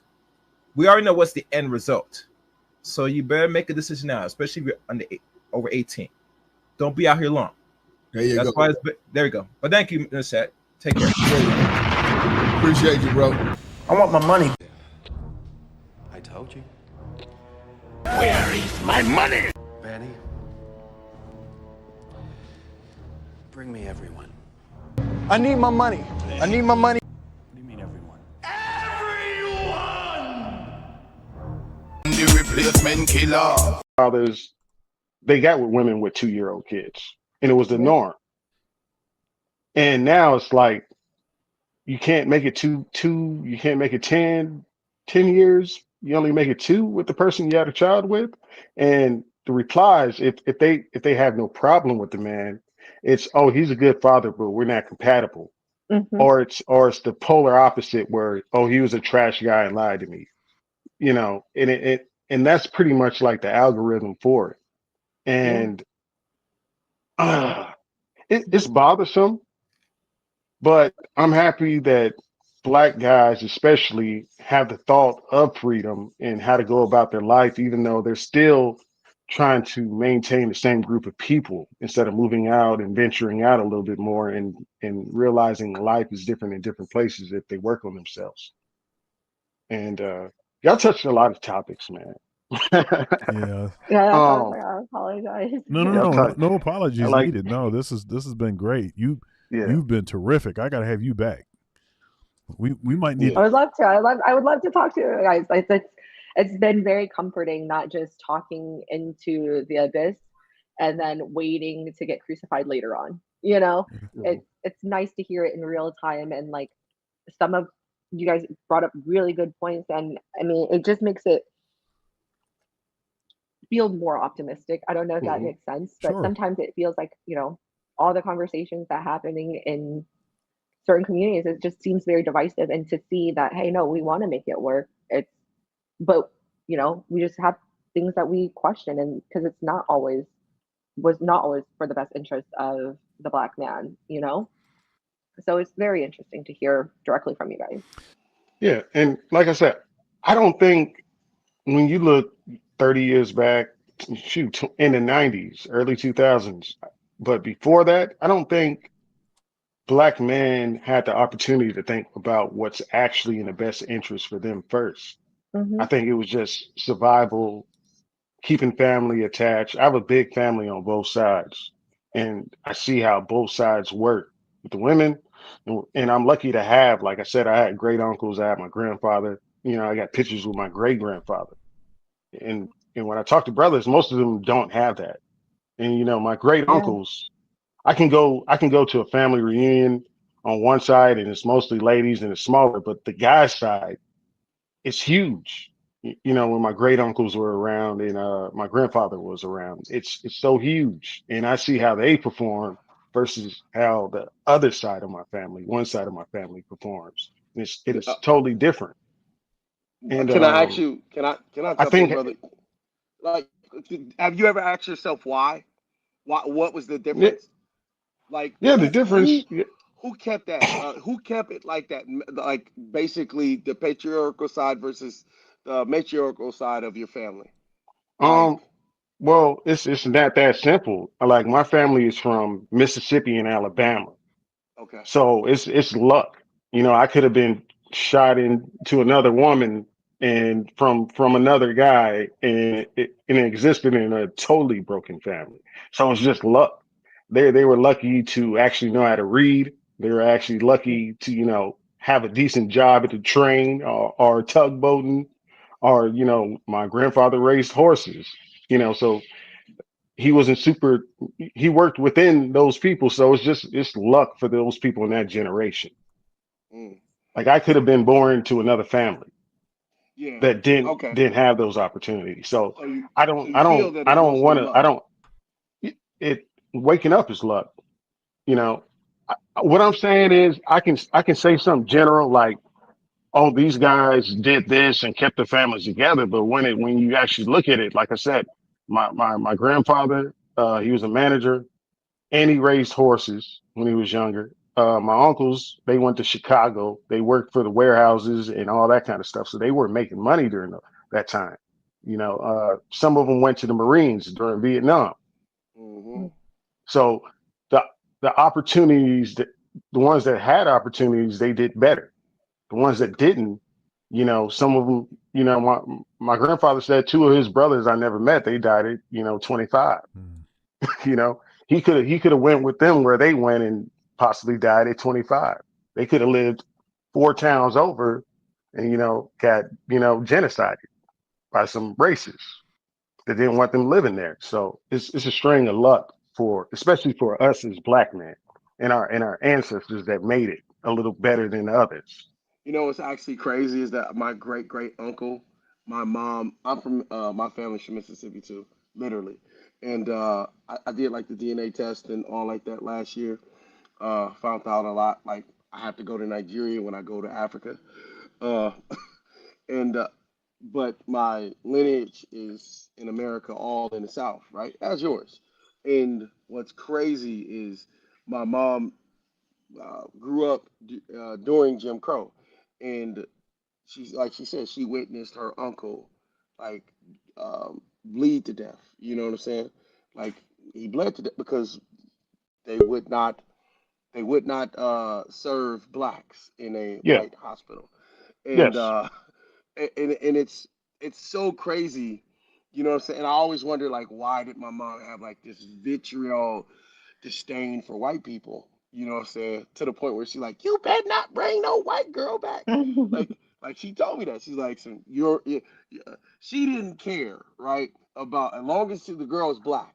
And I'm just like, at that same time when she told me I was in high school, I had a white girlfriend. I literally had a white girlfriend who was nicer to me than all of the black girls in high school. It's crazy.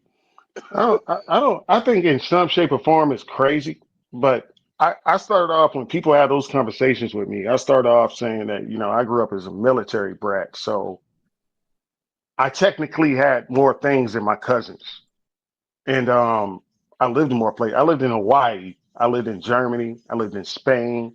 And so like I talked to Dr. Thunder when I went to Mississippi and I stayed with my great aunts for 3 semesters of school. Like I could not. I refused to assimilate to how they did stuff. Like I ran away. It was a 4-hour walk to my grandfather's house. I made that walk because I just couldn't. I couldn't assimilate to it. Is how they perform and how their ideas is. It was counter to how I grew up because I didn't grow up around it. And Backwards. so there is a cultural difference amongst that. And if you didn't grow up in it, you're gonna be resistant to it. Hmm. That's how I explain it.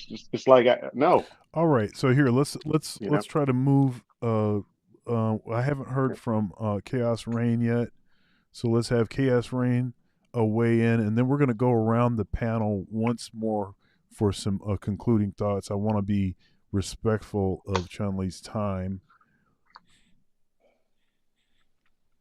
I know you guys have it. Like I'm loving hearing the experiences and their perspectives. Like, I do have a question. Or For Yuba from Mississippi. I know that, in like I'm in Georgia, so the Bible Belt does go through here. How big was religion in the family? oh man, huge.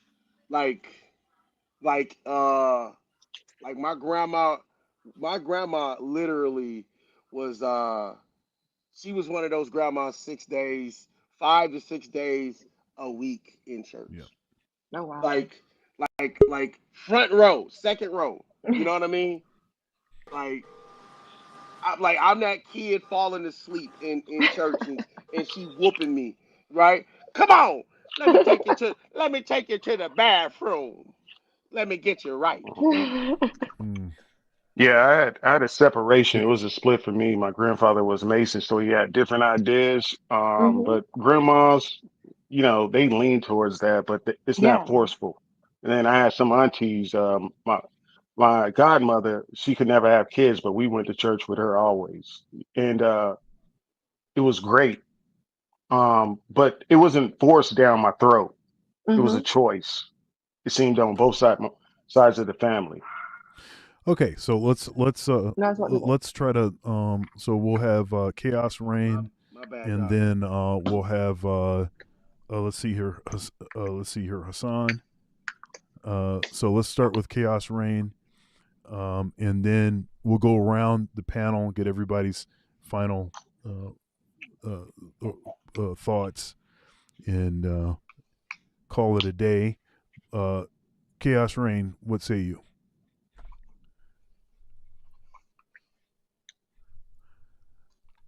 Okay, let's go to. Hello? Are you there? Okay.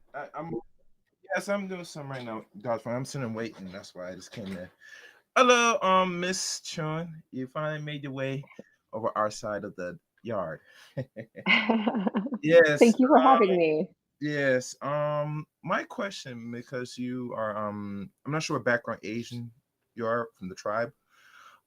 What really drawn you that in regards to the master, but specifically Black Master, that in your mind that you have to step in and give your take and an honest opinion in regards to the issues men really I can't say suffer, but face that you should be the beacon to really give more enlightenment to modern women is my question.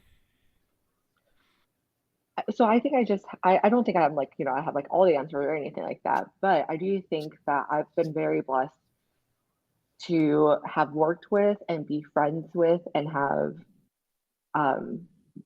high value Black men in my family, and they've all, I feel like, shared the same type of challenges that I'm hearing, on, I guess, like in social media. And it's not just Black men. I feel like the conversation actually transcends race. Like you hear with MGTOW or with, the whatever podcast or Fresh and Fit. It's like men are sharing some of the same frustrations that they're having with modern day women. And I'm by no means perfect, like at all. But, I feel like I have done a lot of work on myself, on my own personal journey through social media, or not through social media, but being influenced by social media and seeing how or why some women might be modern day, and seeing how that really didn't sit well, like in totality, the entire mindset that we have. Like I shared on my channel, it's like I used to be in consulting. I was in corporate America. I was climbing that ladder like there was no tomorrow. I was very happy to be the rich auntie that traveled the world and just came back with good gifts. And I'm not going to say it was during the pandemic, but I would say maybe around 26, 27, like I had already been making six figures for a couple of years. And I was just not understanding, like, hey, relationships are what I think I want. And even if I'm going out on dates with these men, like they're looking for certain things. I don't know if I'm making a lot of sense, but just through a lot of conversation and then seeing a lot of people actually find what they wanted and what they needed.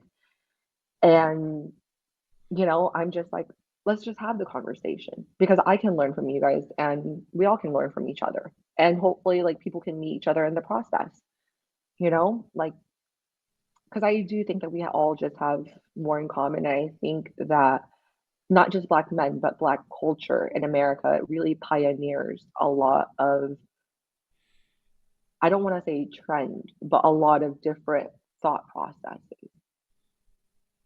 A lot of things start off as an idea in the Black community, and then it grows, and then it, kind of becomes a more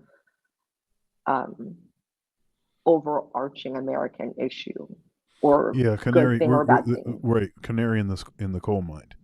Yeah, it's like we're like usually the first. So it's like if this is where we're seeing the least, success, and I'm really not trying to sound like awful, like bad. I really don't want this to be misinterpreted is what I'm trying to say, because I also understand that I'm currently not married or anything like that. But, to see that there are some men that pedestalize or talk about certain things that they prefer in other communities, like I recognize that other communities have issues as well, but maybe it's just not as far along, if that makes sense.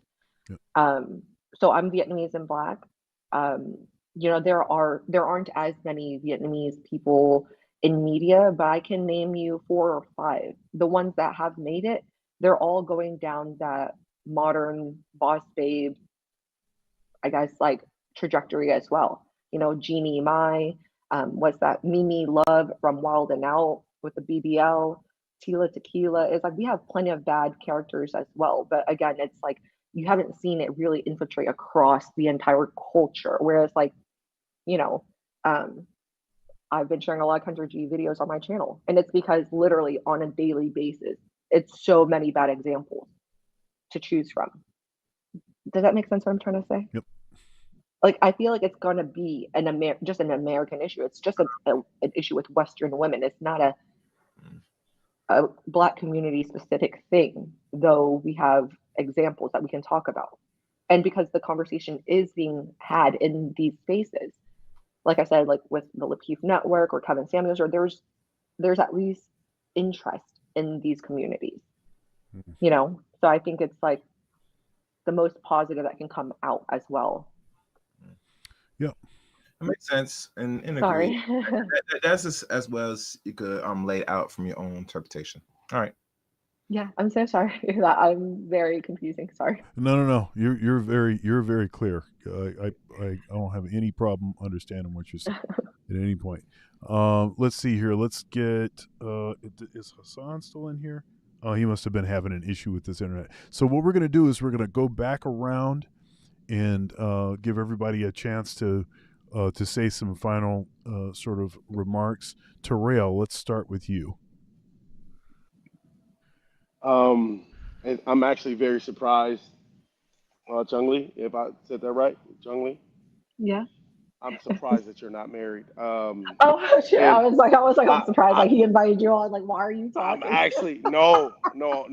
Seriously, no. Trust me. Brother was like, hey, was thinking to himself like, what's her Instagram? Like seriously, you are a breath of fresh air. It's cool that you are biracial, well, Black racial. So that they can't say, oh, why is she talking? You're technically Black. I would say that you're blacker than Kamala or Killer Cam. Killer Cam. Like, yeah, I call her Killer Cam. I also call her Big Mama. Yeah, like you're again. I mean, am I lying? I heard somebody. You're blacker than her. I heard somebody call her, and don't shoot the messenger. I heard somebody call her Kamami. Kamami. Damn, that's terrible. Yeah, that is quite terrible. Actually. But seriously, breath of fresh air. Glad that you are literally trying. But I'm gonna tell you the truth. It's really some SYSBM type stuff. So really, you gotta kind of like brothers have realized that we have to save ourselves. And like the other brother was saying, that once you realize that you can go to all these other places and be treated like the king that you are, because there's not enough of Chung Lee's. Because a brother would definitely date a woman like you. No, but that's the thing is like the thing I'm not any different than these other women, but maybe I just was able to recognize it earlier. No, well, it's like I was able to recognize the flaws in some of my ways, like, and I'm still a work in progress, but it's like the self-awareness. Is that the Asian in you? It's it might be the self-critical aspect, like just in me, but I think it's just all of us. No one is perfect, like we're all just having conversation to understand and to learn and to find a middle ground because, I got to be honest with you. I push back on that gently. They're not. Them full-blooded black women, they're not. No, They're no. not So hav- they're not that's having these and conversations. not yet, maybe. But I also think here's another thing. They had the mic for 6 years, as Doc would say, right? Doc, they've had the mic for 60 years. But they didn't have anyone to push back on.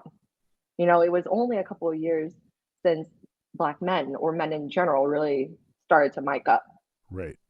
and have the conversation. So it's like I don't feel like the conversations, it's kind of happening in a echo chamber, Yes. The And issues what that happens they're when- discussing is the Yes. issue that they're all seeing the same issues for some reason. That's why there was this whole ick culture. We were watching a couple of videos on it. I'm like, yeah, because they all think, and I'm not saying they as in Black women, but I think modern women, We are modern Western women.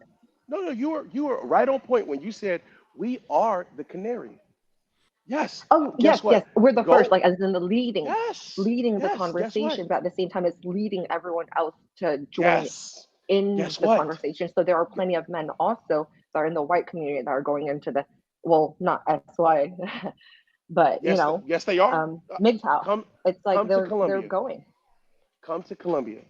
Some of my best Oh, friends Colombia, are the country, come to right? Columbia. Yes. Come to Oh yeah, Brazil. they're going to Colombia, they're going to Brazil, DR, Thailand, Philippines. Like I have a white friend men. from when I was at White Home men. Depot. No, a white man too. He is building his house right now in Pattaya. Yes. Like I have a friend that is updating his progress pictures, and that's why I say it's a Western thing. I have Asian friends who are importing their wives in, who are going back to Asia to go get married and bring them here. But guess what? That's a You're painting mistake. the women as soon as you bring them here. That's a mistake. That's they're the fucking issue. up. They're fucking up. But like America, the great thing about America is we do have opportunity. It's like it's easy to leave once you've made the money. It's easy to leave once you've established yourself and have a trade that you can work remote. But those people who are coming from those countries, they might not have had that education. They might not know the social media landscape. So Let me I tell do you think something. that there's a positive. Chung Lee, the women that I have seen and have dated outside of America, or however brothers want to put it, the women that have had my time in outside of America, I would never bring them here. And that's okay. It's like you mess up when you bring them here. But you also have to understand that what are you trading by going there? Like, are you okay with not having your community, not having, access to your grandma and going to church with your grandpa on the weekends? Are you okay with not? And some people are okay with that. Some people are very okay with that, and some people, they miss home. Yeah. So like, let me say this. This is interesting. So my co-host for my Two Dads React show, Tony from God Rules, and Tony and I have been best friends since 5th grade. He's a white guy, and he is a 2-time passport bro. I mean, he's married. The first time he was married to I think it was a woman from Russia, a Russian woman. The second time, and the one that's working out is this Filipino woman. So so it's definitely something that a lot of folks are doing, and he cites all of the same reasons why he said, hey, I can't mess with what's going on here. And this was years ago. This is a long time ago. Oh yeah. And so it definitely is a common issue. Now he did move her back here, and there's been no issue with that. But I think it's a case by case sort of situation. Philippines, I think, if you're going to move somebody back, Philippines would be probably pretty good location. One of the better, and they're better. They're better acclimated at assimilating. Like English is somewhat familiar over there, and they're also. Oh, I'm sorry. Go ahead. No. They seem to be. My brother has did it, okay, but he's married to her, and she had 2 sons. He built a house over there in the Philippines. Her family lives in the house right now. Well, if you understand their laws, she technically owns that house. Dr. Thunder knows what I'm talking about. But she's here. They're in Illinois, and she has a job here in America, and she cooks, she cleans. Hey, listen, she makes other things hard, and she makes his life easy. You understand what I'm saying? Y'all have heard the Asian lady say that, like literally. You know, don't make his life hard, make other things hard. All right. Here, check. Here. So let's somebody else. I thank you, Dr. Thunder. Yeah. I'm gone. All right, thanks, man. See you later. Let's see here. Let's go Chaos Rain. Besides Dr. Thunder, have you done any other interviews with other Manosphere? No, this is my first time even having a conversation with the viewers. Yeah. Okay. I'm very new. Okay. And I don't see myself like necessarily like in any particular. I just like community or anything. Like I don't want it to come off as if like, yeah, like I just live here in the Manosphere or anything. It's just like I think that there is a lot of things that are wrong.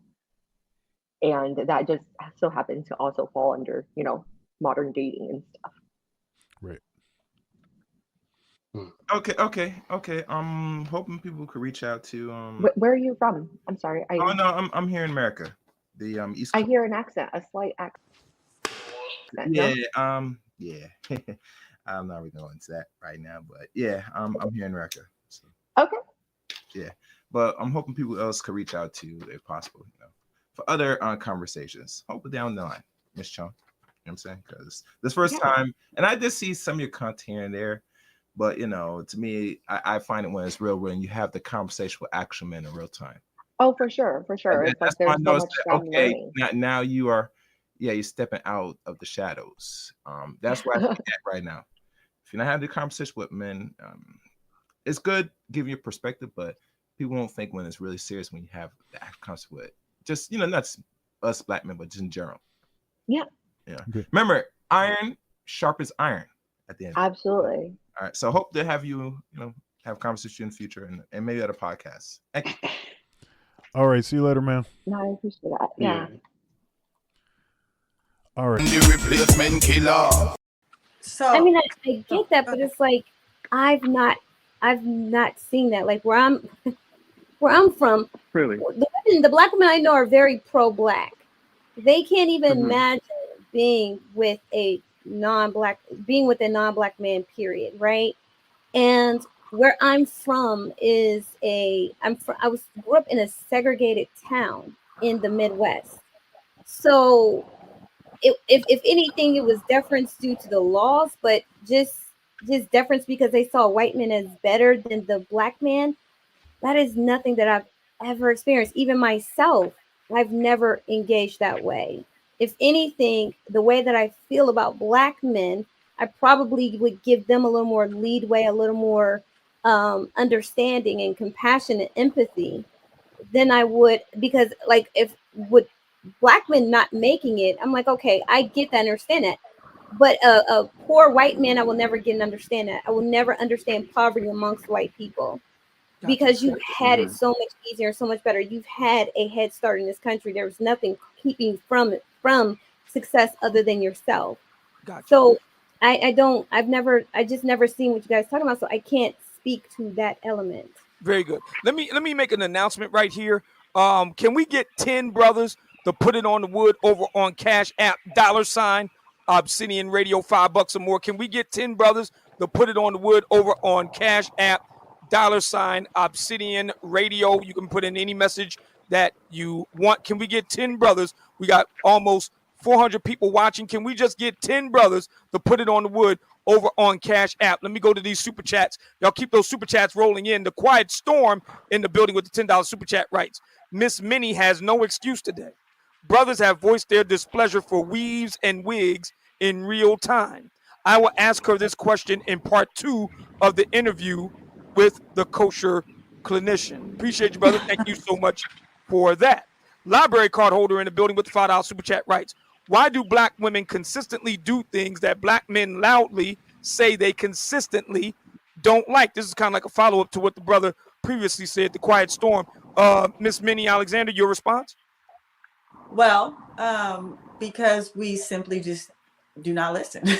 a lot of us just don't listen. It's just this pattern that we have gotten stuck in where the opinion really doesn't matter. If I may interject for a second, please. One moment. We're trying to get through these super chats. Kelvin in the building with the $5 super chat writes, is this the part you take my heart to wipe your feet on or own? Wow. Interesting statement. Appreciate you, brother. Thank you for that. Dante in the building with the $5 super chat writes, I got 2 letters for Miss Minnie's retort to how black men act around white women. T.O. I guess he's talking about Terrell Owens. I'm not sure.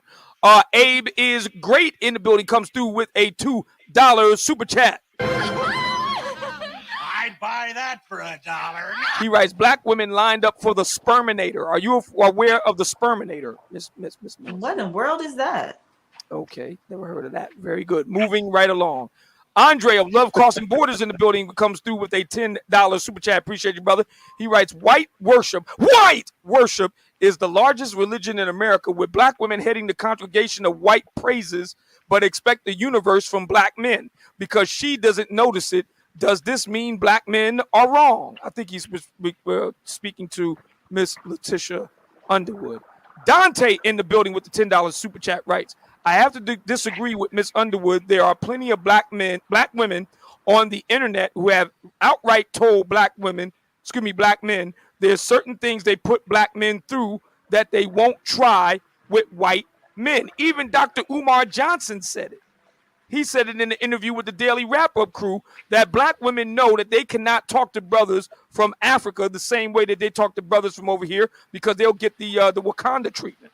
Pull. I just think, I don't know if there's a comprehension issue, right? I was asked the question. I answered the question.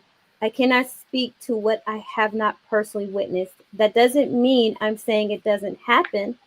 I'm just saying I can't partake in that particular conversation because I don't know. And then I was bolstering Minnie's point is because the only thing that I saw was completely different. But that doesn't mean that what men are saying is false or it's wrong. It's just I can't speak to it. That's it. Mm-hmm. Very, very, very, very. And brother, you wanted to say something? Go right ahead. I was gonna say there's a large deniable plausibility going on. You don't know what you don't know. Like, to be honest with you, ma'am, and I'm gonna be very respectful, and I don't mean this to be disrespectful. We don't believe you. You know exactly what it is. And it's been going on for a very long time. This has been going on since my grandfather was around. This code switching, trading in child support for the father, all this stuff. You know what it is. And I wasn't trying to laugh and be condescending, but it's just really funny that a lot of women pick and choose what they want to believe and they don't want to believe. And I would advise you, man, don't live in delusion. Really face reality. If you have a mass amount of men saying that something exists, and you're saying that generally speaking from your experiences, you haven't seen it, but it exists to a large mass of people, scientifically speaking, the majority rules, and you have to adjust your methodology of science, which means you have to do research and you have to ask questions. So I would advise you to ask those questions in order to gain a better understanding. Well, that kind of goes back that to be fair to the brother, I believe that's Chessman who just spoke. To be fair to him, Yes. that kind of goes back to the whole point about the poll, the impromptu straw poll that we took in the chat room, and what is undeniable in my opinion. I'm not saying all black women do it. That's not what we're saying.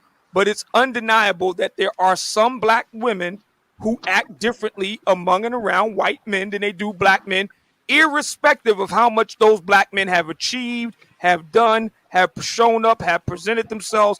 They're going to give due deference to white men, and those white men don't even have to be the best of white men, but there's a double standard. There's a clear double standard. So Not all. But it's clear that there are some black women that hold white men to a lesser standard than they hold black men. We're going to talk more about that. But first, let me thank my man Michael for the $5 Cash App, $ Obsidian Radio. He writes, for keeping up the great work. Appreciate you, brother. Thank you so much for that. We got 1, 2, 3, 4, 5. We need 5 more Cash Apps, brothers. 5 more Cash Apps. Can we get 5 more brothers? Put it on the wood. $ Obsidian Radio. Anybody would respond to what I just said? The double standard, the Brad double standard. I'll respond. Yeah, so then I'd like to go ahead and go ahead. Why there is double standard and why a lot of black women think and feel this way is because they're hoping that this Brad will hopefully rescue them from their blackness and in return give them the white privilege that they rightfully deserves. Meaning in this, that in the society where in their mind they're oppressed from where aspect we see it, in their heart and their belief, because they believe white is God and all that nonsense, right? That any part of any white man will do enough to lift them from their so-called ghetto / poverty situation, mindset, etc., and he'll bring them up into prosperity, upper classness, and what's the other word? And also head of the other woman. No, head of the European woman. Because when it comes at the end of the day, there's always competition between blacks and whites. And most of us don't want to believe it or come to a realization, but they are in competition with other women, including the European woman. And when they turn the pages and pictures the image overall, you only see them on top. They want to be that face up front. And the way they're going to succeed and get this is by having what we call the white man under their arm. Remember, Obsidian, what David Carroll said, that this white man removes all imperfections and what? Sins. And everybody are Christians. Majority of the world is 8% Christian. And if they know that if the European man or what they view as God as white, then what is the devil? What is sin? Black. So how are you going to fix that? By going and being close to God. No matter which type of God, as long as he's not black. So when you hang on a second, because I want to get I want to get our special guest, Ms. Minnie Saints Alexander, a chance to respond. Then I want to go to a comment that the lovely Miss Letitia Underwood made, and then we'll get the Cash Apps. We need 5 more Cash Apps, brothers. 5 more Cash Apps. $ Obsidian Radio. Keep those super chats rolling in. Miss Minnie Alexander, your response. So I'm in my journey of dating non-black men and dating white men specifically. Before I kind of started knowing who I am as a black woman and being proud of being a black woman, because in this country we are taught not to be proud of ourselves as black people. So I was stuck in that for a large part of my life. So when I did get attention from white men and they would ask me that question, are you mixed? I would feel all like happy. Oh my gosh, he thinks I'm pretty. Oh, he thinks, and yet I didn't realize what that question meant. And today I get offended by it, even if a black man asks me that. But back then I thought it was something good. So I did switch because I was taught that we white people, they're higher than us. So now this white boy's giving me attention. Yeah, I'm going to do all I could do to make sure that that he doesn't throw me out. But it took me until I started getting older and started realizing certain things that I couldn't be myself around certain white men, that they weren't really going to protect me. I have stories in my book where racial stuff has come up and the white man next to me kind of scoots on down the way. And I'm like, whoa, what happened? Wow. So you mean to tell me that something would happen to you? I guess you'd be disrespected or something in some sort of way, in some manner. And I'm going to assume by another man, presumably white. Yes. And your man that's with you, he act like he don't know you. He didn't do the. Stick him up, stagecoach. Come on. He didn't kabong him. He did not. He made an excuse for it. Wow. That's yeah. deep. So again, that was in my younger days. When I got older, when I have dated white men, and again, I'm learning about myself. I'm learning about my people. I'm learning about the struggles that we are in, black women and black men. My heart has started to kind of feel more for the black men.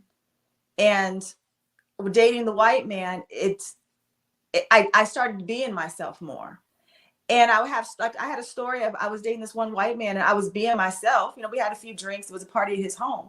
And I didn't realize his white sister was staring at me. She was analyzing me. And, you know, I'm having fun. She turns to her white brother and was like, why is she acting like that? Why? And I'm being my natural self. If it was a room full of Black people, we all would have been doing the same thing. So I noticed that when I was my natural self, they're analyzing me, they're measuring me, they're waiting, they're saying, oh, it's kind of like a zoo. Oh, let's see if she's gonna be the typical Black woman. Let's see the things she's gonna say.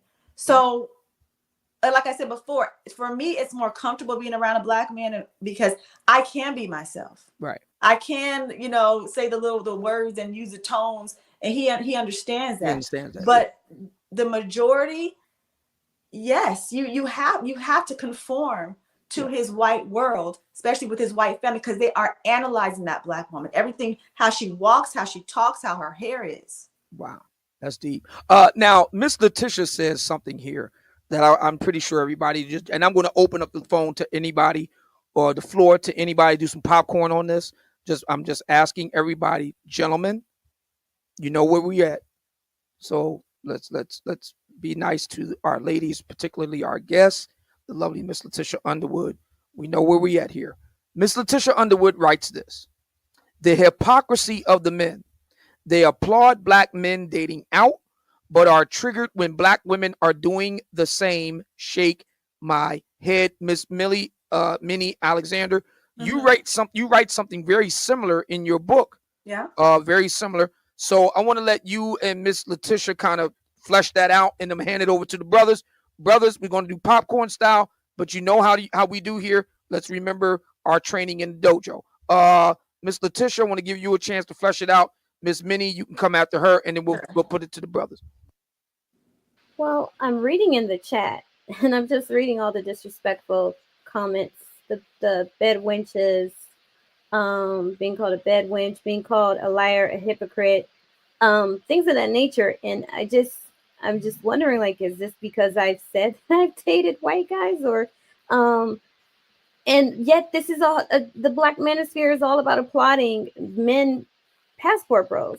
Like, ever since I stumbled into the manosphere, they've been putting Becky on a pedestal. So so it's just odd to me that in me trying to have an honest conversation and giving my honest assessment, honest answers, men who don't even know me are having an issue with me, right? So I just when reading the comments, it was like, whoa, I mean, okay, I thought we were having a conversation about Black women and them dating white men and things of that nature. And then the moment you hear a woman has dated a non-Black man, has dated a white man, the disrespect comes in, right? And if I'm being honest, but it's like, why does that not happen to the Black men who are saying they're going overseas, they're dating out? Because Colombia, dating a Latina woman, you're still dating out. Dating an Asian woman, you're still dating out. And even if you're not dating Becky, you are still dating out. The only time you are not dating out is if you're dating a Caribbean, an African, or an African-American woman. So I just found that the disrespect and the hypocrisy from the men in the comment section is why I made that comment. Gotcha. Miss Minnie, your response, because like I said, you did write something very similar in your book, and we'll hand it over to the brothers and we'll take it from there. Go right ahead. You know, I've learned on being on a platform like this where it's mostly male dominated. I don't read the comments, so I have no idea what's going on in the comments. That's not really something that I'm even concerned about. But yeah, absolutely, I believe that Black men, they give each other high fives when they are able to get in a relationship that's not with a Black woman, versus trying to have us work together and try to find a medium versus just pointing fingers at each other. So with me, when I was writing this book, I was scared of that. I was scared of being on a platform like this with Black men listening and taking shots at me for trying to educate Black women and to share my experience. But yeah, I absolutely feel like Black men, they give each other high fives, but if they hear about us, then it's a problem. Interesting. All right, I'm going to open up the floor to the brothers now. Brothers, remember where we're at. Let's remember our training in the dojo. We have two ladies here. One of them is our very special guest. The other is a honored regular here. That we can disagree, but let's keep it above board. The floor is open. So, Obsidian, first of all, this is Kevin. Hey, thanks for letting me up. I'll go ahead and respond to just kind of the issue or something relative to the issue that's on the floor. So it's not so much that, there's an issue with black men or black women dating outside of the race. And we're going to try to keep it on black women here. There's not so much of an issue with it. The issue is essentially what you pointed out with this video with David Carroll, is that the idea of black women going outside of black men is that the men are supposed to be better. All right. The men are supposed to be, taking care of the women, providing, protecting, doing all the stuff that they say that black men are not doing. And then if you're going to go outside of the race, then my expectation and I would like to actually see that happening. And when it's not happening, because you have more and more black women who are going outside of the race, there's less and less of that happening. Now, I'm not going to invalidate or dismiss the experience and the observations of the ladies on the panel. I'll accept what it is they say. But what I'm telling you is that there are more and more videos popping up. There's more and more things that men are seeing in real life. There's more and more, you even see it with the celebrity black women. They're literally taking care of these men, these non-black men, while at the same time saying, I'm not going to do 100%. I'm not going to do struggle love. I'm not going to do 50-50. Well, and if you're not going to do it with black men, don't do it with other races of men. Keep the same standard. That's really the only issue that I would have with it. It's not the issue of dating out. It's, again, you can't change your standards once you go outside of the race. That's would be my argument against that. But if you're going to do it, then, do it for the reasons that you say. And then the other part of it too is, and I'll try to close this out real quick so somebody else can answer, is that the whole conversation is black men are dead, married, in jail, all this other stuff, everything else. When you look at the numbers, see, this is why, I know you were about the statistics, and I look at it too. Matter of fact, you're kind of the guy to help turn me on to looking at the statistics and see what the real truth is about black men. We look around, we got 60% plus black men, middle class or better. You add the wealthy ones in there, the ones that are rich. You got the guys who are in school and college. You got the guys who don't have kids. We're over 50%, almost 60%. Of that. You got the guys who don't have felonies or criminal records. The idea is that there's not enough black men available. Even if you took away 10% of the black men, you still have at least 50% that are available and ready for marriage, or at least, now I don't know about ready for marriage, but at least available for marriage. They don't have any problems. They got jobs. Middle class, some upper class, they don't have kids, so they don't have that issue. They've never been married, and they don't have, felonies. So nothing's stopping them other than the lack of compatibility. That's where you got to work through that. But my whole point is all the requirements that you're putting on, that you're putting on black men, those requirements do not transfer to non-black men. And that's what I would say to that. I'll go ahead and stop right there. Very good. Very good. I'll give the ladies a chance to respond, and we'll get to the other. Let's go ahead. No. I can wait for them after that. Yeah. If the ladies have anything to say in response, otherwise we'll keep going. I don't really have anything to respond. I mean, again, I can only share my experience and what I have seen. And again, like I said, about the story I told a few moments ago, there was a point in my life where, I did have a lower standards when it came to white men, but now it has flipped. And I wouldn't just be with any non-black man.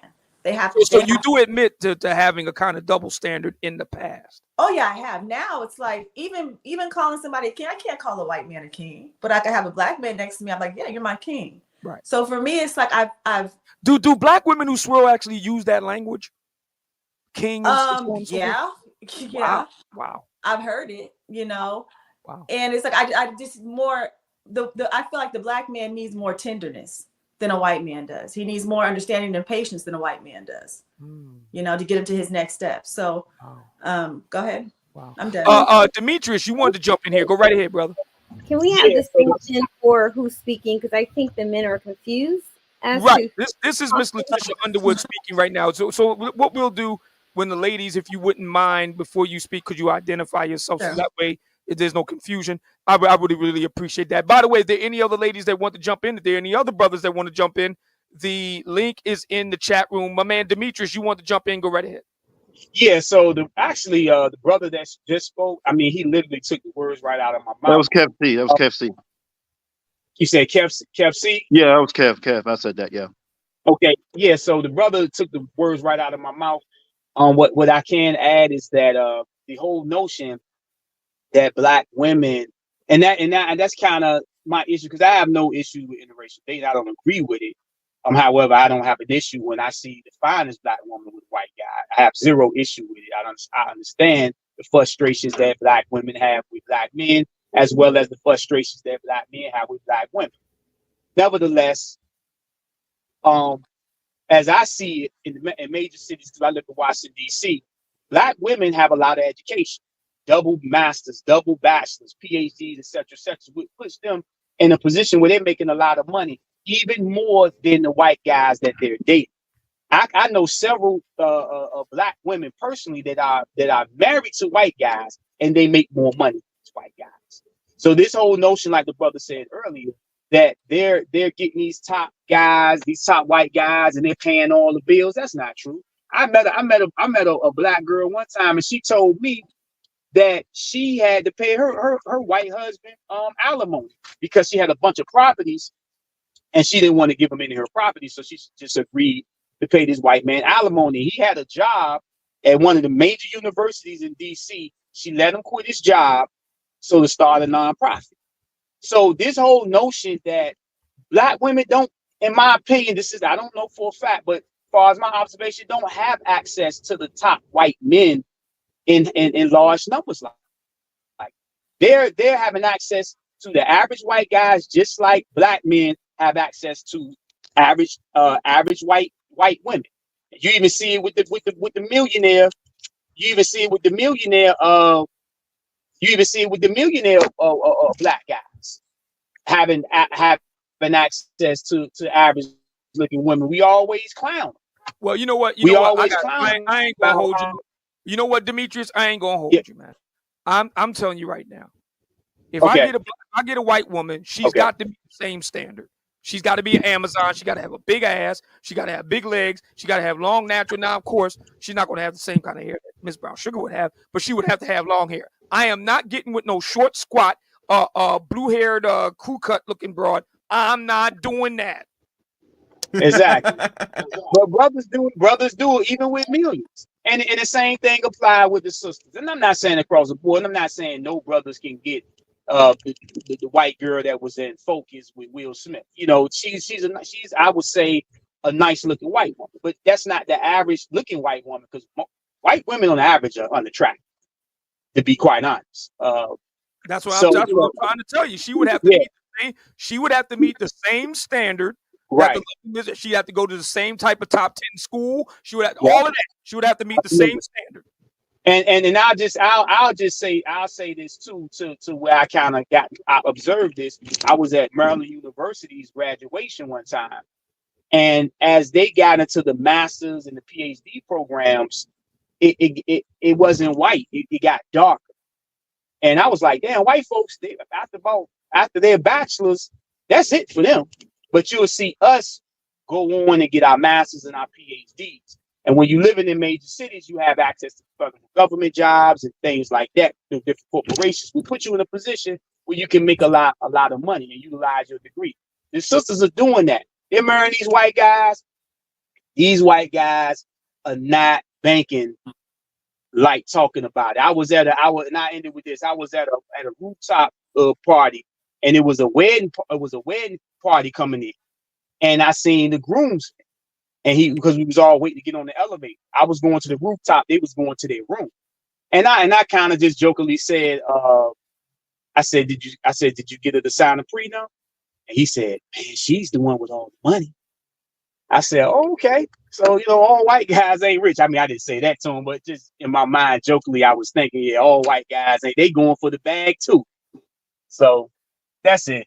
Yeah. Let me hang on a second. I'm going to get caught up with all the business that we got here. We got a lot of super chats. We got a lot of cash apps. So I want to try to get through that. My man, Walter, thank you, Walter, for the $5 cash app. $ Obsidian Radio. He says, it's better to be like Mr. Clean than my father. And that goes back to this whole thing, this double standard piece. There's a lot of brothers that really feel this way, ladies. A lot of brothers. I've been doing this for a long time. You heard Uncle David Carroll. There are a lot of brothers who feel that I'm not saying all black women. but there are clearly sisters out there that are applying a double standard, one for Brad and one for my man Tyrone. We need one more Cash App to meet the goal. We only need one more Cash App, $ Obsidian Radio, $ Obsidian Radio. I want to go over and get these super chats, knock those out of the way. Let me see. Let me get my man Prime VA in the building with the $5 super chat. He writes, why do black women make assumptions about black men and white women relationships instead of actually talking to black men in interracial relationships? Miss Minnie, have you actually talked to any black men in any interracial relationships? And you, Miss Letitia, we'll take Miss Minnie first. Okay, so where I live by Sacramento area, I mean, it's everywhere you turn is black men with non-black women. And I like to talk, very openly. So I have had plenty of conversations with black men, and I've had plenty of conversations with white women who up here that only date black men, or I've had conversations with white women who have dated black men up here. And I hear why they are choosing to do that. So I do. Like I was actually out last night, and this white woman was sitting next to me, a very attractive white woman. And she has like 3 kids or whatever, okay job. And so her new boyfriend's a white man that I am familiar with. And I was like, oh, you're so-and-so's girlfriend. She's like, yeah, and he's not all that cute. And I said, okay, why are you talking, bad about your boyfriend? She's like, well, because I'm used to dating black men. And I guess she thought there was going to be some kind of a sisterhood. Gotcha. And she started going into sexual things about the black man, her boyfriend that she had. And I'm just like, oh wow, lady. Kind of tuned out. Let me get Miss Letitia's opinion on this. Miss Letitia, have you known any black men who you actually talk to who are in interracial relationships? I only, again, where I'm from, it's not a common thing. I only know one black guy who is married to a white woman, and they're married because they just align. They align. They're both feminists. He's a feminist and she's a feminist. They have an egalitarian marriage. He didn't have a lot going for himself before he, as a younger kid, he messed up in high school. I knew him from high school, and he was one of them little quasi pookies, wannabe pookies. He sold a little drugs, was running the streets with all the cool guys, but he was a nerd, right? And as he got older, he really wanted to be himself. Mm-hmm. And he met someone who he just simply aligned with. And I'm sitting here and I'm trying to rack my brain as to how many black men I know that are with white women, like personally know, not matchmaking or anything like that, but personally know. And yeah, I only know the one guy. Where I'm from is just not a thing where black, if anything, they'll sleep with them. But that was it. There was no, I want to be with one and marry one. So. Gotcha. Let me get my man Abe is great in the building. Comes through with a $2 super chat. I'd buy that for $1. He says, Google the Sperminator, Ari, A-R-I, Nagel, N-A-G-E-L. That's the name of the Sperminator, Miss Minnie. Ari Nagel. That's his name. Be Tall, Young, and Attractive comes through with a $2 super chat. I'd buy that for $1. He says, actually, he thinks Asian women worship white men the most. Dusty Jones in the building with $10 super chat writes, we need more ear and eye doctors in the black community because a lot of these women consistently say they do not see or hear any of these behaviors that black men have been saying for at least a century. Interesting. Dante comes through with a $2 super chat. I'd buy that for $1. He says the brother speaking is on it. I believe he was talking about Kev C. Prime VA in the building with the $5 super chat. He writes, but black men really don't care when black women date out because we don't see these men as competition. There have been studies on this. Appreciate you, brother. Thank you for that. Dante in the building with the $5 super chat writes, most passport bros deal with black women of other cultures. That is a fact.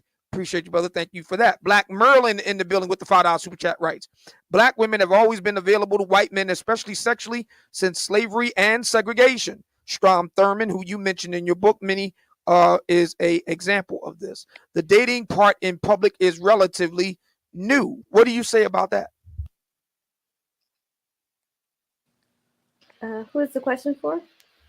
Miss Minnie.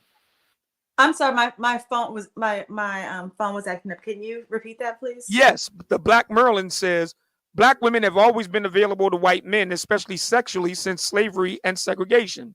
The dating part in public is relatively new. You mentioned the late senator from South Carolina, Strom Thurmond, and his love child, if you want to put it that way. You mentioned that in your book. I'm very familiar with that case. Your thoughts on what the Black Merlin said? Yeah, I mean we've been available, but it's it's been more a secret than anything. Even now, I think there's still a lot of white men that would not do it out in public, where it's still, again, you got to think about their family, their friends, and now again there's different levels of white men. The richer ones, the one who has family money passed down, they are more reluctant to date a Black woman in public. Now the ones that are kind of like the lower class, they don't care. So that's something else for Black women I don't really pay attention to, because even in my book I talk about the white men that I have dated when I was younger. I never met in family. I wasn't meeting brothers and sisters. I don't even know if the people, even their family, even knew my name.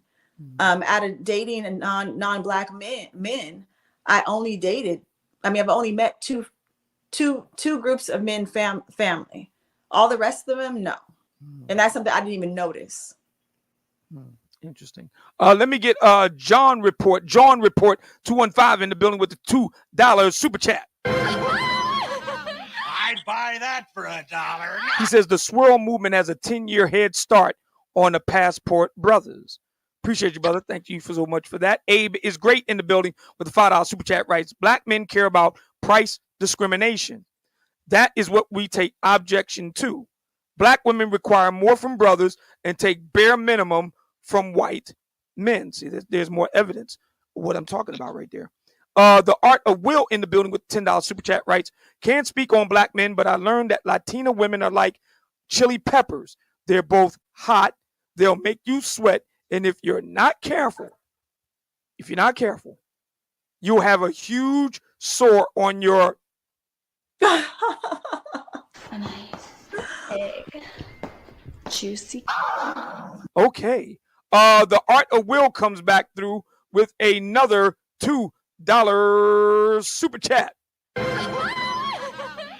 buy that for $1. He meant to say Black women.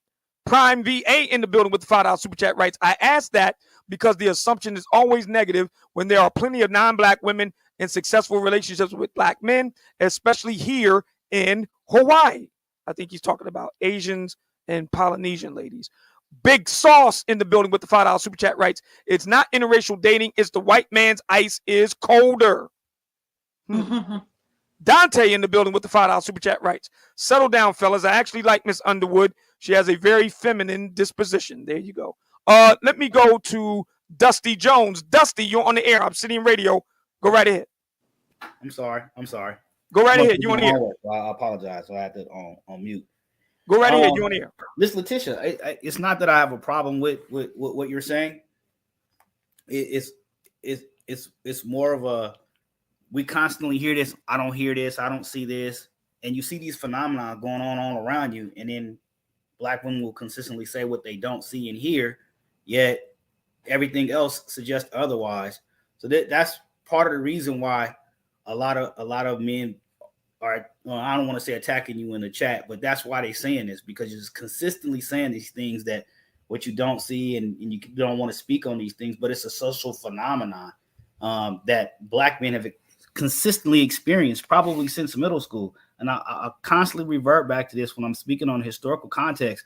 Black men aren't just waking up at 10, 12, 11, 13 years old talking about they're going to go date somebody else because they've had these experiences with Black women as kids growing up. So it's the rejection in middle school and high school. Those things have an effect on brothers. And I hate the fact that nobody likes to address these things because they just don't wake up this way. There's been behavior that they've noticed. It's been the rejection when they wasn't Mr. Cool or things of this sort. And then as brothers see, women from different ethnic groups just accepting from how he is. If he's a nerd, he's into music, he's into gaming, he's anime or whatever that is, that's just that natural acceptance. So this is why you see brothers doing that. I'm not necessarily saying I agree with it. My wife is black, so I don't have a dog in this fight in that respect, but I do have sons, and that's been their response, and I've seen it myself.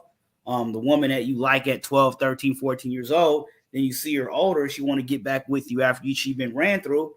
Now that you're successful, these are the type of things that dudes are talking about. So it's not that they're trying to attack you, because I like you in the chat, and I like when you on the panel, but it's not to the context that we just attacking you for that reason right there. There's have to be some context in this when we speaking, and it just didn't just happen in five years or the last 2 years or since COVID. This has been consistent conversations in barbershops since I've been getting my hair cut in the 80s. Right, but I'm a woman, right? So I'm not in barbershops, right? I don't get my hair cut in the barbershops, so I don't know what you guys are talking about. I'm a heterosexual woman, so I don't date women, right? I date men.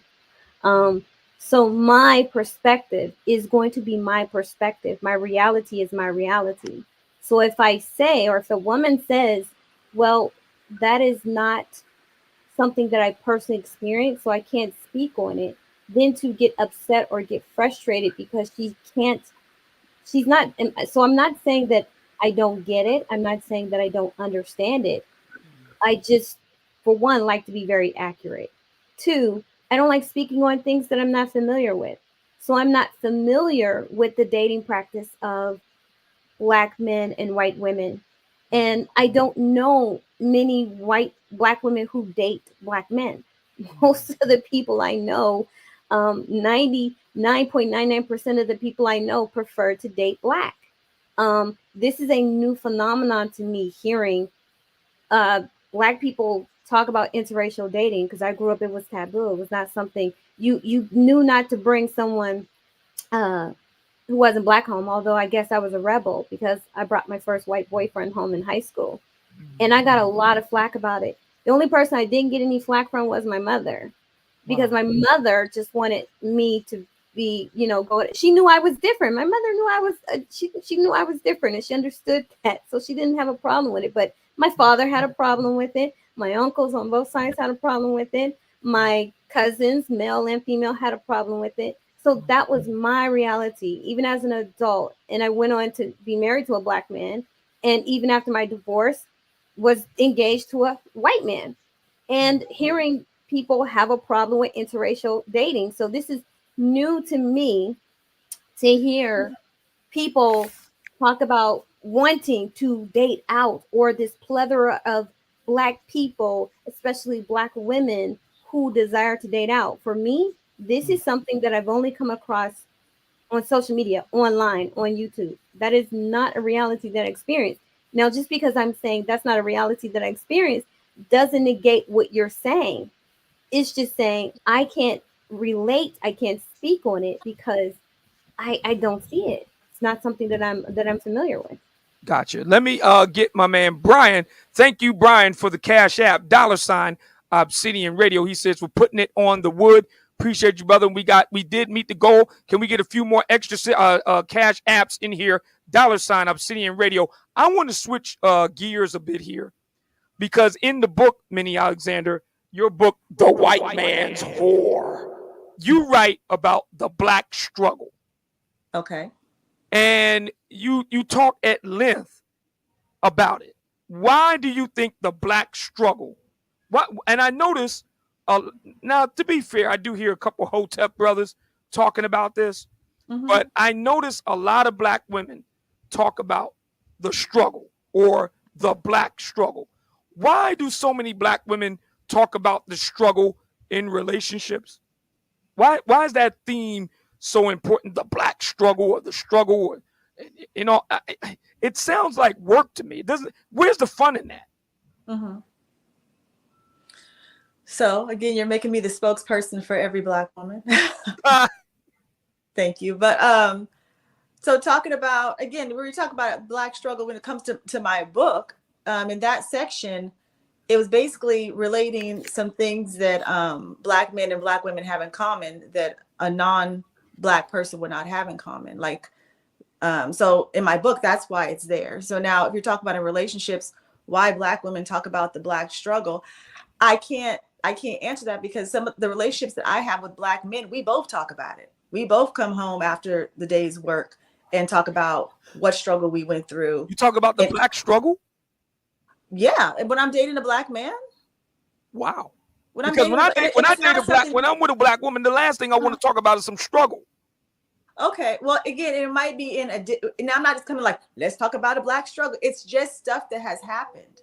You know, like out here in Sacramento, I was hanging out and I was called a nigger for no reason. Wow. Went to one of my Black friends and we were talking about that. So I'm not labeling it as a struggle, but something bad could have happened there. But you do use that phrase in the book, the struggle, the Black struggle. Yes. Yes. And I've noticed, and I want to ask the brothers this. I don't know if you read my books, but I write about this in the Black Book for the Brothers. There is this sense, and I'm not saying you or Miss Letitia, I'm just hear me out. There's this sense, this view regarding Black women that you can't handle me, and it sounds like work. I'll be honest with you. It sounds like dating a Black woman sounds like a neighborhood cleanup day or community project or community organizing or sometimes. It sounds like work to me. It's like, where's the fun? Where's the joy? Where's the fun? Where's the pleasure? Am I wrong about that, brothers, or is it just me? No, I've heard Black women say that before. Yeah, I mean, what is the point of somebody being resistant, antagonistic, and just generally uncooperative? Now, I understand something, and everybody's kind of giving a little bit of their perspective. I'm married to a Black woman. Now, she's Black Latina from another country, but she's Black. When we're here in the United States, nobody knows other than the fact that she's a Black woman. Nobody, until she speaks, you will have no idea that she's anything other than Black. That being said, when we talk about this struggle and all this other stuff. I'll just go ahead and stay on this point, is that just the relationship between her and I is very fun. It's very enjoyable. I wouldn't trade her for anything. I'll leave it at that. Yeah, I mean, don't get me wrong. I'm not saying that all life just nothing but fun and games, but I'll be honest with you, Minnie, and I'm not saying this to you or Miss Letitia per se, but the perception with many Black women, it's as if it's basically, it sounds like another project. It sounds like another job. Yeah, that's what it sounds like. Yeah, I think too that you hear a lot of sisters' femininity is what's the phrase that they use when it's I can't even think of the name, but it's selective. They have this selective femininity type of thing, and I think when women make conditional femininity, conditional. Right? Conditional. Conditional is what you're talking about. They'll turn it on when they feel like it, turn it off when they don't need it. And I think that's basically what women are saying when they say stuff like that, because women know that they control a lot of the emotions and the ups and downs of the relationship based on how they act. And I think that's kind of like a dog would say that if you're not paying all the bills and struggle love thing, you're gonna get a lot of this attitude. You're gonna get a lot of, Well, that would be a powerful incentive to get your act together, because that's the last thing. I do not want to be hearing all that mouth. Yeah, but I've heard that too. You know what I'm saying? And to your point, I never really thought about why do they kind of lead with that. Then instead of saying, I have conditional femininity, I'm letting you know this a whole lot to deal with. You sure you want to deal with this? But this is a whole lot. And you think they're gonna say that to a brother? They got millions of dollars. Yeah, that's a whole lot you got to deal with. No, they're not. They're gonna say what you need me to do. Well, so just say that I can't be feminine for you because you ain't got no money, and I'm gonna give you a hard way to go. Yeah, I can't handle certain women just yapping all day long. I can't deal with that. Thank you, Rod, for the $5 Cash App. $ Obsidian Radio, $ Obsidian Radio. And speaking of which, let me get my man Andre Love Crossing Borders in the building with the $2 super chat. I'd I'd buy that for $1. He says, sent you 2 cash apps over the last 30 minutes. Appreciate you, brother. We're going to be acknowledging those momentarily. Thank you so much for that. Dante in the building with the $2 super chat. I'd buy that for $1. He writes, the brother is 100% again, T.O. Appreciate you, brother. Thank you so much for that. The Art of Will in the building with the $5 super chat writes, if you chased women last month during Shark Week, you are hunting for the red October. Appreciate you, brother. Thank you so much for that. Yeah, I want to get back to this idea of the struggle, the black struggle. And I hear so many black women talking about the struggle. You can't handle a strong black woman. You got to understand where we coming from. Uncle, what's his name? Dr. Umar, he said that earlier this summer. You got to understand why black women are so hard. Listen, man, I want to have fun. Where is the fun? Go ahead, Miss Letitia. So Sydney, I got okay, well, I got you. Hold on. Go right ahead, Miss Letitia. So I just wanted to say there is no such thing as conditional femininity. Those are women who just aren't feminine, and they think that in the right circumstances that they could be feminine, and they may try for a period of time with the quote unquote right man, but eventually they're going to go back and resort back to who they really are. All you have to do is just make them mad, trigger them, and you'll see exactly who you're dealing with, because even when a feminine woman is upset, she's still going to conduct herself in a feminine manner. As far as the black struggle love, I never had that conversation personally. I only have to have that conversation professionally.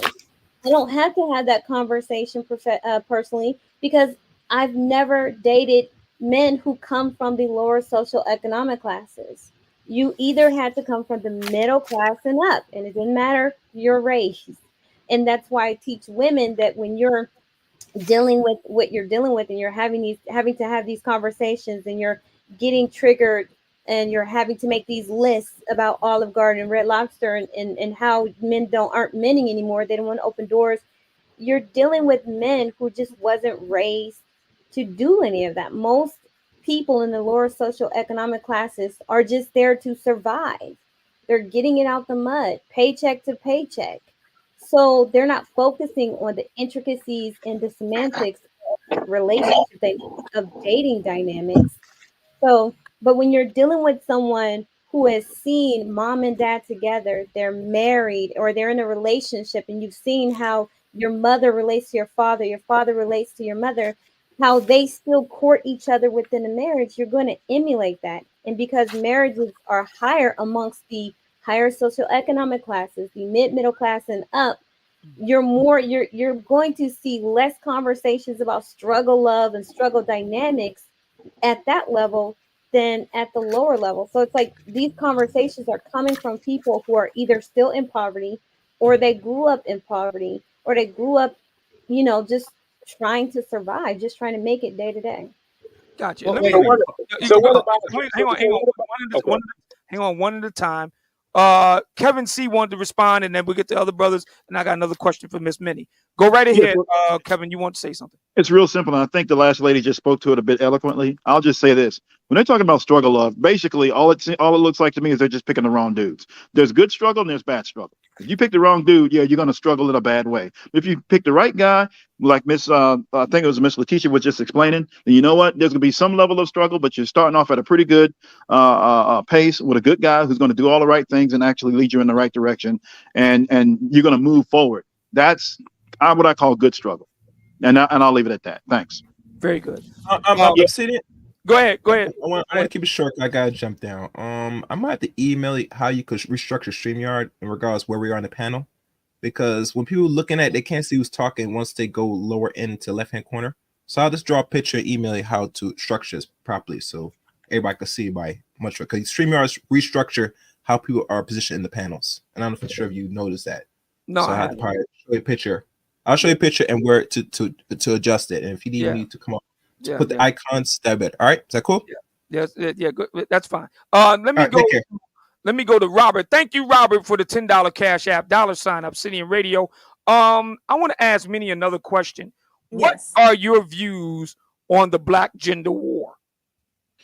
The Black gender war. Yes. Okay, so let me just make sure I'm getting the question that you're asking me. So you're talking about like the black male being more feminized and the black female being more Well, masculine. let me put it this way. Go What do you ahead. think about the black gender war as it manifests itself on black social media? YouTube, Facebook, Instagram, TikTok. Got it. What are your Got it. thoughts about that? I think it's harmful. It's really harmful. I think that people are absorbing too much of social media. And again, I know we're on a social media platform, but some people, they live and die by what they hear on there, and they're not able to kind of put it down and really get together and figure out what will make it work for, relationship work for them. It feels like social media is kind of pulling, especially black women, pulling them this way and then pulling black men this way. And we're not just like being able to be like, let's just both listen to each other.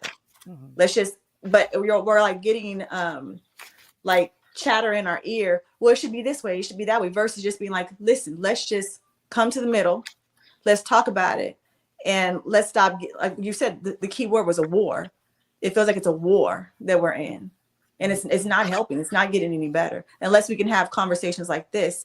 And also, because like right now on this platform, I feel it is kind of one-sided. Like we are talking a lot about, and again, I know where I'm at, what women can do to be better. I would love to have it where it flips and we can talk about what men could do better. Because on both sides of this spectrum, we all can do things to make things better. Well, since you're interested in that, are you familiar with the Black Manosphere Conclave? I'm not. Okay, so it's an annual event that we do here in the Black Manosphere. We do it every year. We just had our third annual event. This is the biggest one we've had yet. That gives you a taste of what went down. We had a heck of a time in Atlanta in September. As a matter of fact, we're going to be going to Houston next year. We're going to be in Houston next fall. So that's going to be the Black Manosphere Conclave 4.0. So I'm looking forward to it. Thank you, Dapper Dons, for the $5 cash app, $ Obsidian Radio. He writes, keep cooking, brother Ali. My eyes are wide open. Thank you so much for that. Y'all brothers, keep those cash apps rolling in. $ Obsidian Radio. We are talking about the black the black gender war on social media with our special guest, Miss Minnie Saints Alexander, author of the book, The White Man's Whore.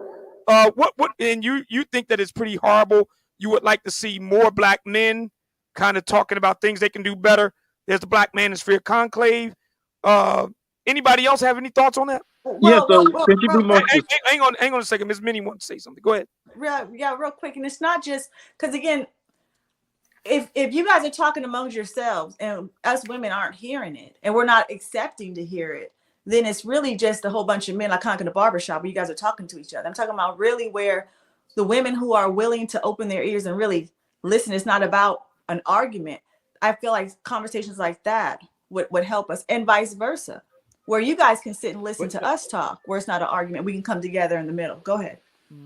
Yeah, so I was going to try to, just pull it out a little bit more. When you say better, what are we talking about here? Economically, behavior, treatment of women. What are we talking about? Just relationship wise.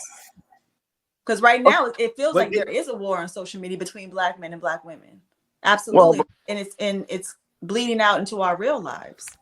Well, I would say that men are withdrawn from that. There's no reason to actually engage or play around with that. Just go to some place where there's not any, issues or problems. So we kind of do this thing where, so somebody mentioned the Passport Bros and those guys, and then, black men marrying outside of the race, just for a little perspective, we know that when black men do get married, they marry black women 85% of the time. All right. Only about 15% of black men actually marry out. And then we got a lot of black men who aren't married. Those are the guys I actually kind of get on a little bit, because as far as I'm concerned, they're kind of waiting too late to get married. And then when they wait so long, I kind of deal with the guys who are like in their 40s and older.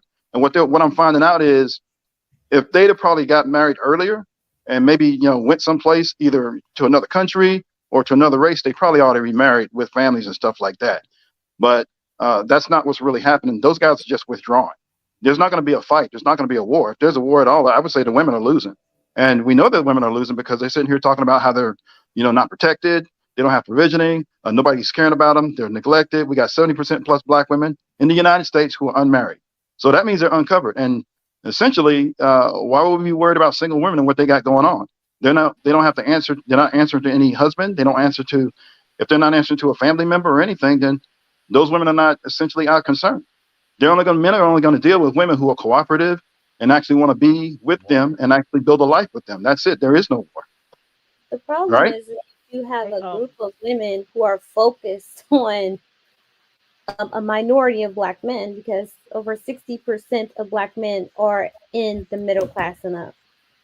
So when you're saying Black women need to do more, then it's like, okay, who are you talking about? Because majority of Black men do have their own place. They have a decent job. They have a car. So they're living a middle class life. They have a middle class income. Even at $45,000 a year for a 20-something single man. Oh, there's an echo somewhere. Yeah, hold on a second. Let me fix this because everybody's like coming off the mic. Please don't do that. Please don't be coming off the mic here. Yeah, that we gotta fix that. If you're not on the air, please mute your mic. You were saying, Miss Letitia. Yeah, so you have all these.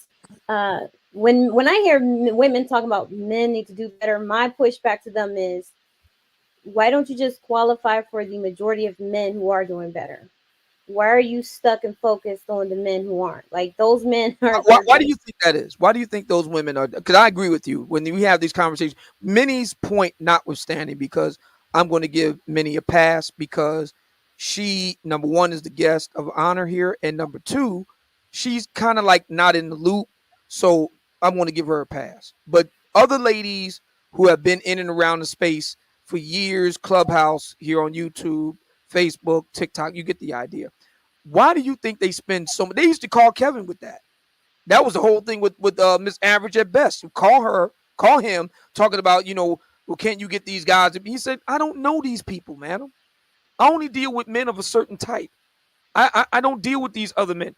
Why do Black women, so many of them, not all, obviously you don't, I don't get the sense that Miss Minnie does, but why do so many Black women focus on the guys who ain't that, as almost as if to say, how come you can't make these guys like that?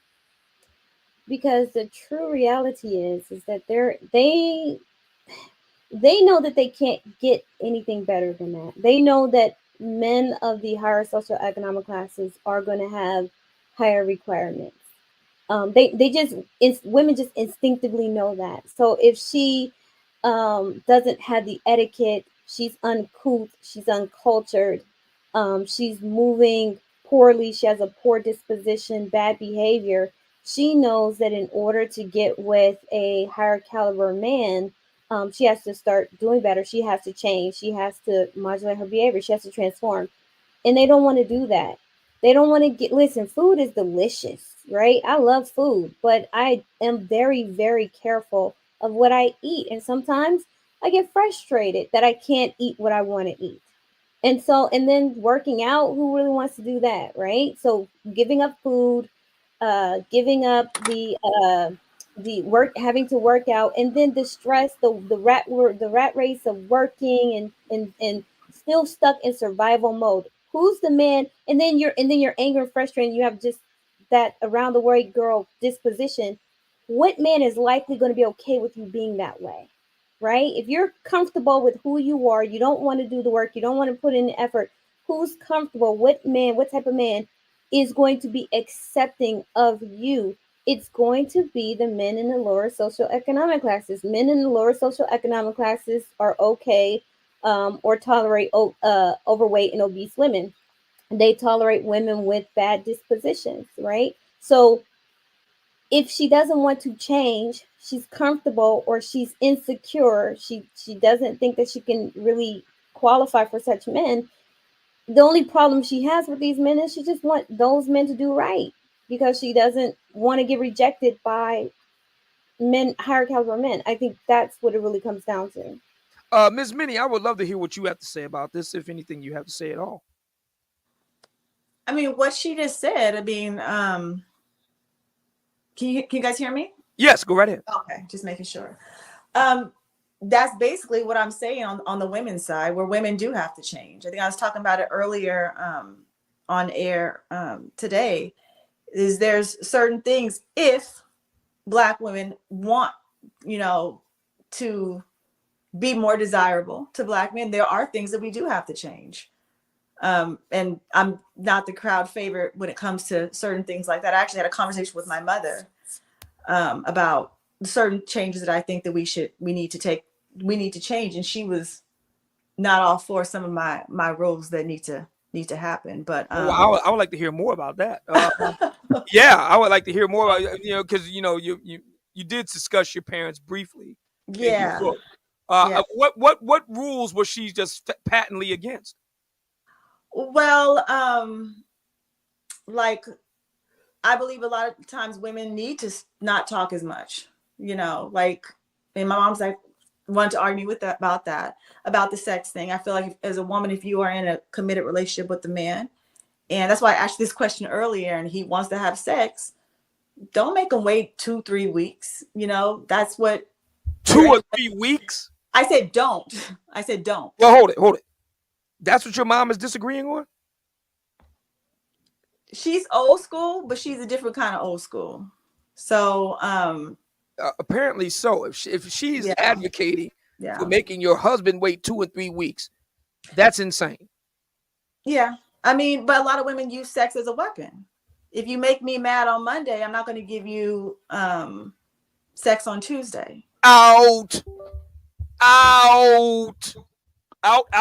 Get out. One of my other rules is you don't argue with your man in public. Oh, absolutely. Yeah. That's and I have some more, but she disagreed with that too? No, not that one. She just disagreed with the putting out. The sex thing, yeah. She's kind of like, yeah.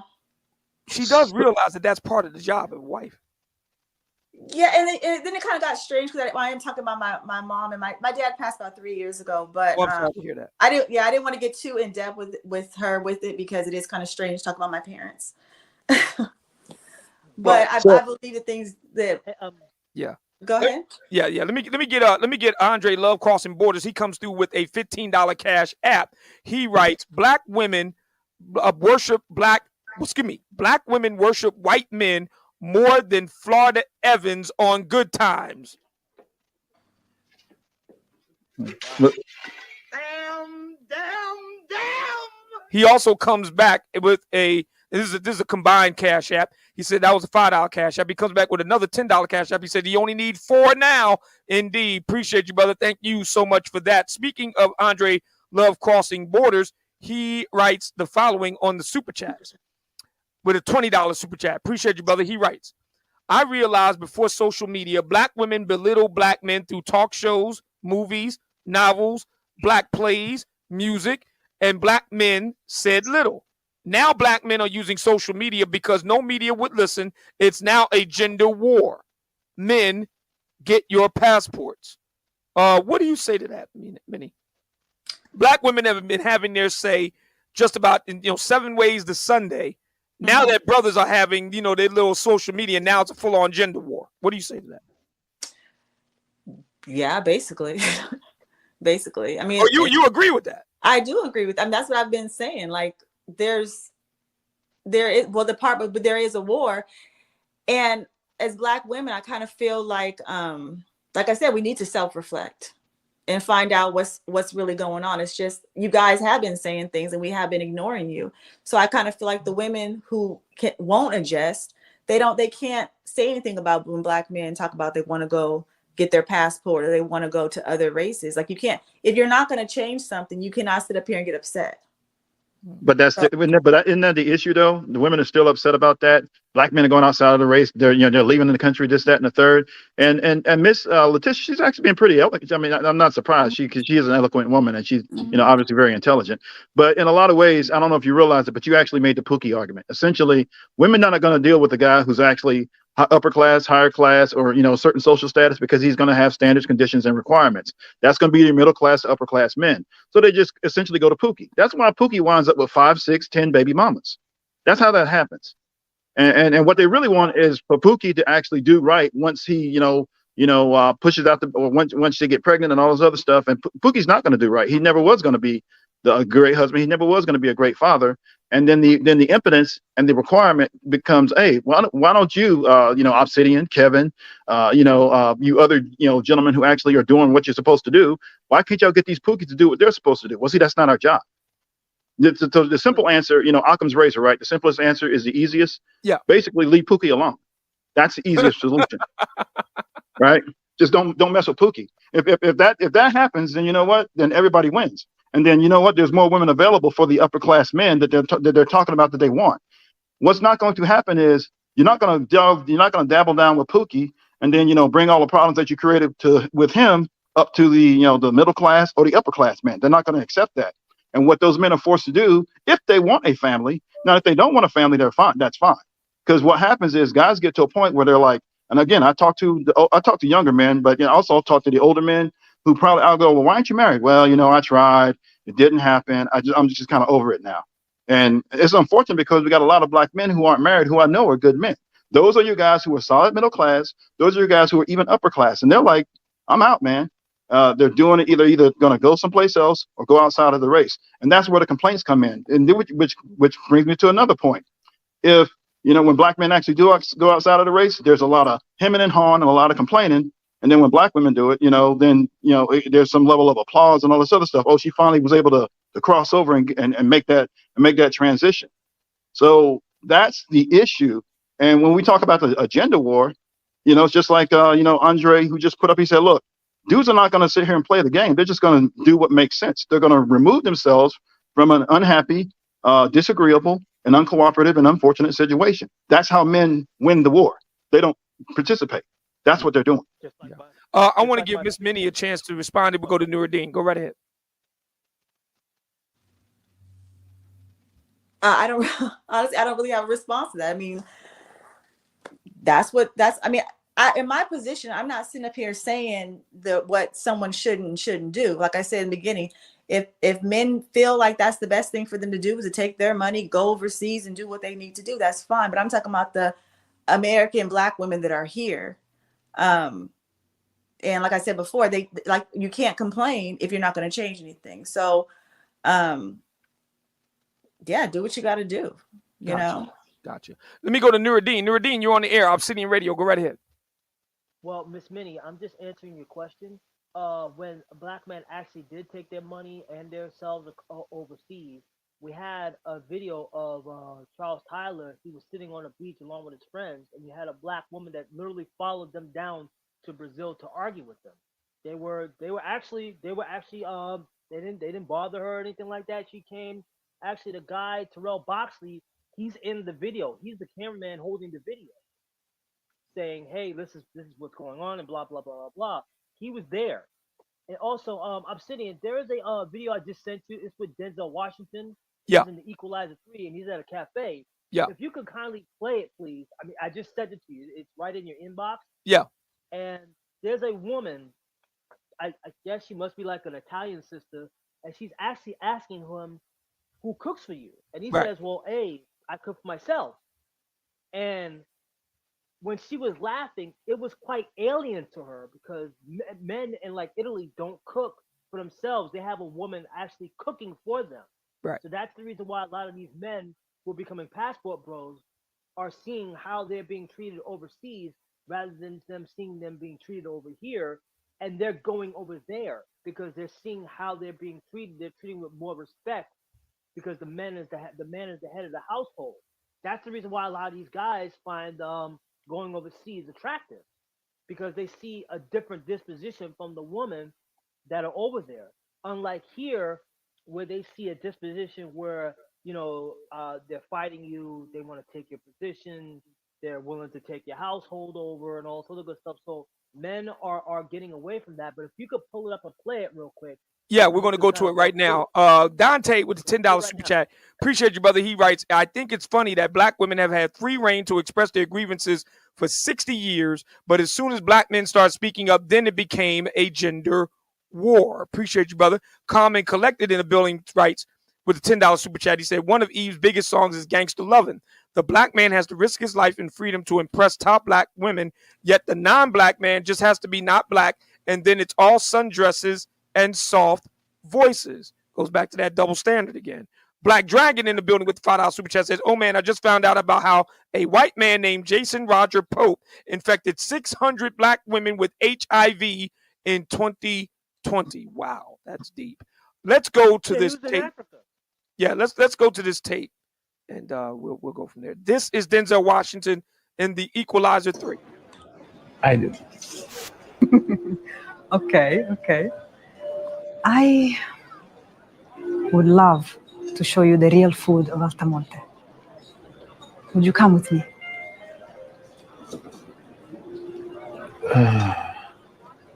Yes. Okay. Torno subito. Don't go anywhere.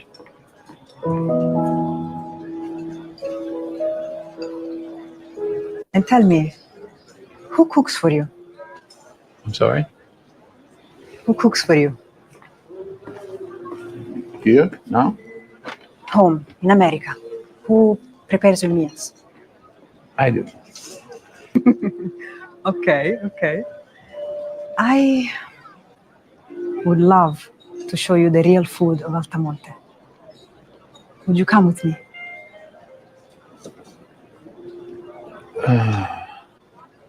Yes. Okay. Torno subito. Don't go anywhere.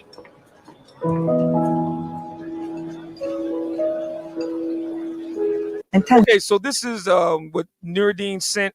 And the caption reads, just like that, Denzel Washington became a passport bro. And it says down here, can Western modern women keep a man's attention if there is no sex? I want to bring that to Miss Minnie. She has to leave in a minute. So maybe this is a good place to end on, her and Miss Letitia. And then we'll kick it around after the lovely ladies depart. But Miss Minnie, what do you think of that clip right there?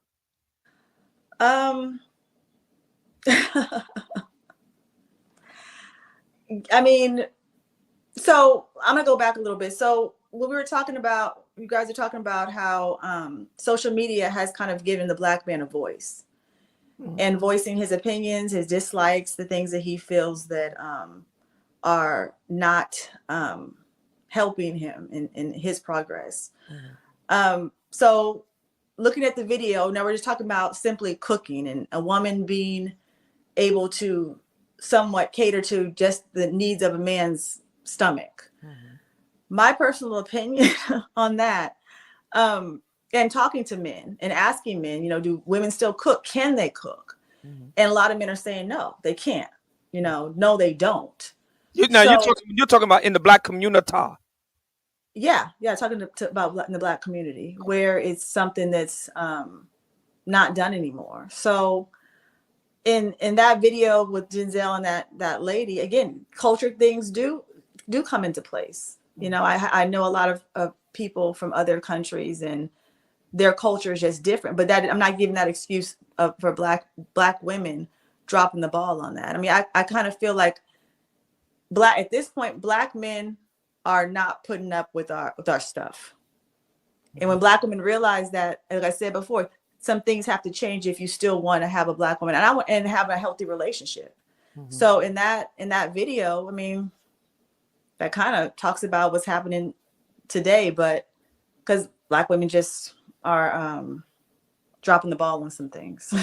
Let me thank Shelly for the $5 cash app, $ Obsidian Radio. He writes, you're getting me through the workday. Appreciate you, brother. Thank you so much for that. $ Obsidian Radio. Keep those cash apps rolling in. Let me get my man Jay Red in the building with the $10 super chat. He writes, black women underestimate the power of a feminine woman. Old man would agree. A feminine woman is extremely attractive, arguably the best looking mammal on the planet. Miss Letitia, you wrote in the chat room that is not just black women, it's American women. Fair enough. But we're talking about black women here. Why the need to point that out?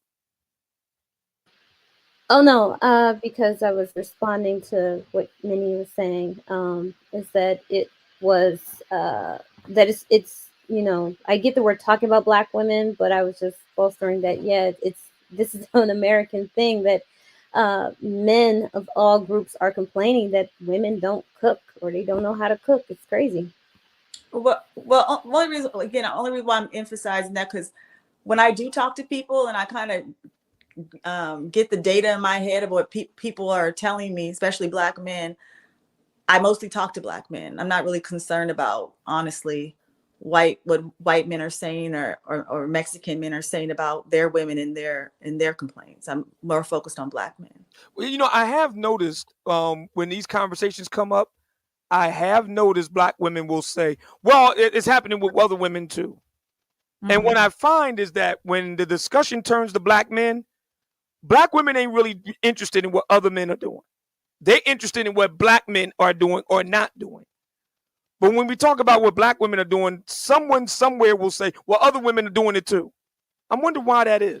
When you say just Black women, I would have, knowing that I know that it's not just Black women, I'm just going to naturally step in and correct, because it's not just Black women, but it is. But if we're talking about Black women and you say, well, this is what Black women aren't doing, or this is what they're doing, blah, blah, blah, blah, blah.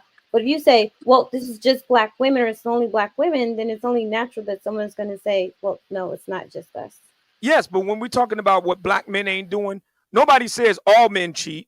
Matter of fact, we even had a situation like that. Lonnie Love was on the talk, and the one Latino sister said, well, all men cheat. No. It's something special with Black men, and she brought up slavery and all the rest of it.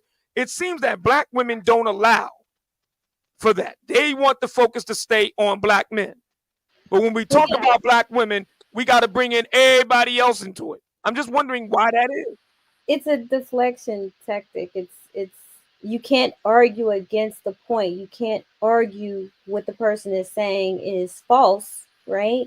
So then you go to what else is true. Like how do you give pushback without telling them, without coming across as a liar? You just deflect to other people. It's a common fallacy. It's a common argument tactic that you typically learn in debate. So if you argue, a lawyer, right, will do it. You simply make I think it's a red herring fallacy argument, where you just deflect to something else. Well, it's according to what the topic is, because sometimes in the topics you have to talk about everybody, but there's certain topics where you can specifically just talk about a certain group of people. Like, when we talk about the weight issue, Black women, we're talking about Black women's weight, they'll say Black men are fat too. If we talk about the behavior, like right now, the cooking issue, well, all the women don't do that. I mean, it's always that deflection. But when they talk about how Black men are dusty, not performing, what they'll do is they'll compare Black men to other races of men, starting with white men, and dress down Black men. And nobody will say, well, they're dusty white men too. Nobody will say that. So, Obsidian, if you criticize any other group of non-Black men, then you ruin your chances for actually being able to cross over. So, if you're going to dump on Black men, that's okay. But if you criticize the white men, Asian, or any other group of men, even when they're wrong about something, and they have their issues and problems too, I know because we see it, then now you're ruining your chances with those men. So you can't do that. That's really what's going on there. Interesting. Hang on a second. Let me get library card holder in the building with the $5 super chat. He writes, since Hispanics have started moving in my building, all you smell is the aroma of good food being cooked through the hallways. That's interesting. It was only after Hispanic folks started moving in, he started smelling the aroma of good food. And that's interesting. Do Black women consider cooking to be slavery? I mean, just put that question squarely on the table. Thank you, Soul to Soul Travel, for the $5 cash app. $ Obsidian Radio, $ Obsidian Radio. And he writes, salute, oh man, appreciate you, brother. Thank you so much for that. Y'all keep those cash apps rolling in. Question on the floor. Does today's modern Black woman consider cooking to be slavery? Yes or no? So this is Minnie Alexander. I can't get on a soapbox and talk about every Black woman. I actually enjoy cooking for people, for men, my man. So I can't say that. And at times, because of my work schedule, sometimes I cook 3 times a day. So I can't speak for every Black woman on that one. Well, give us your best guess. If you had to guess, would you say, just off the top of your head, just your gut feeling, do today's modern Black woman think that cooking is akin to 12 years a slave? I don't know. Again, my circle of women are solid women, and they cook and they know how to cook and they enjoy cooking. So, and I don't hang out with younger women, so I don't know what younger women do now. Obsidian, didn't Yeah. Trick Daddy give a message and a warning to black women that the Hispanic and the Asian and the white women are catching up to them as far He as did indeed. He did say that, right? He did indeed. I attribute that video of Denzel Washington to what Trick Daddy said. It was like what 5 years ago, 5-6 years ago when he said that. And he said, "Listen, ladies, y'all might want to step your game up." Wasn't he talking to black women when he said that? He did indeed. Andre Love Crossing Borders in the building with the $5 super chat. Appreciate you, brother. He writes, as you know, my wife is a corporate tax accountant here in Columbia, and I still get a hot plate daily. Daily. So the burning question on the floor: do modern black women consider cooking to be slavery? Yes, or no? Yes, They do. yes, they do. Yes. especially Yes. Within the younger generations, yes, they do. But even the older generation. The older Even back when generation, you're a Gen Xer, Miss Letitia, like me. You're a Gen Xer, Miss Minnie, like me. We all Gen Xers. Let's face it. Many black women consider getting a plate for a black man to be slavery. Cooking for a black man to be slavery. Being dominated. He think he the shit. He want to be waited on hand and foot. He think he all that. Many black women believe that. They do. yes, I would agree, but I will say that within Gen X, you're going to have more women who don't believe that, but within the younger millennials, especially Gen Z, it's women who have, because mostly Gen X, you're dealing with traumatized women. You're dealing with psychologically damaged women. Traumatized. So you have to be traumatized not to be cooking for a man and get him a plate. There has to be deep trauma there. Yeah, because that mindset, that's just not how. Wait. Then how do you explain women in Afghanistan and Iraq and Somalia cooking for men? I don't buy that at That all. was the culture they were raised under. Let me flesh out. Yeah, but they get blown up every day. Let me flesh out my argument. If you're not going to allow me to flesh it out, then you're going to be confused. Right? Okay, You're yeah, we gonna want to hear this. Yeah, we want to hear this. say things like, well, how come women in Afghanistan? And Right? listen, the women in Afghanistan are getting blown up on the regular. Women in Iraq getting blown up on the regular. Women in Somalia, Black Hawk Down. These are women in other areas of the world. They're really dealing with crap. Yeah, they were also dealing with men who are marrying them and having children and not walking away. So the women who have these conversations about not cooking for men, right? In Gen X, you had a lot of women who were doing all of this stuff, and then they felt like they got nothing in return. So now they've adopted this mindset of you can't give a man everything, you can't do everything, he's going to leave you. So then they started to teach that mindset to the younger generation. So now you have younger millennials, Gen Z, who have not even had any relationship experience. And you have to add feminism on top of that, right? Feminism thinks that taking care of a man, loving a man, caring for a man, marriage to a man is akin to slavery. So you have these young women who are just inundated with all of this pathology, this negative pathology, this propaganda where men are bad, men are just bad, men are just going to use you. So don't allow yourself to be used. So you have it is very predominant amongst the younger generation to hear young women saying, I'm not cooking for a man, I'm not cleaning for a man. It's slavery. Like, it's just crazy to where if you have 10 women, probably 8 of those young girls are going to have that mindset. Whereas you know what? And I'm not even the type of brother that's all about the whole cooking and cleaning thing.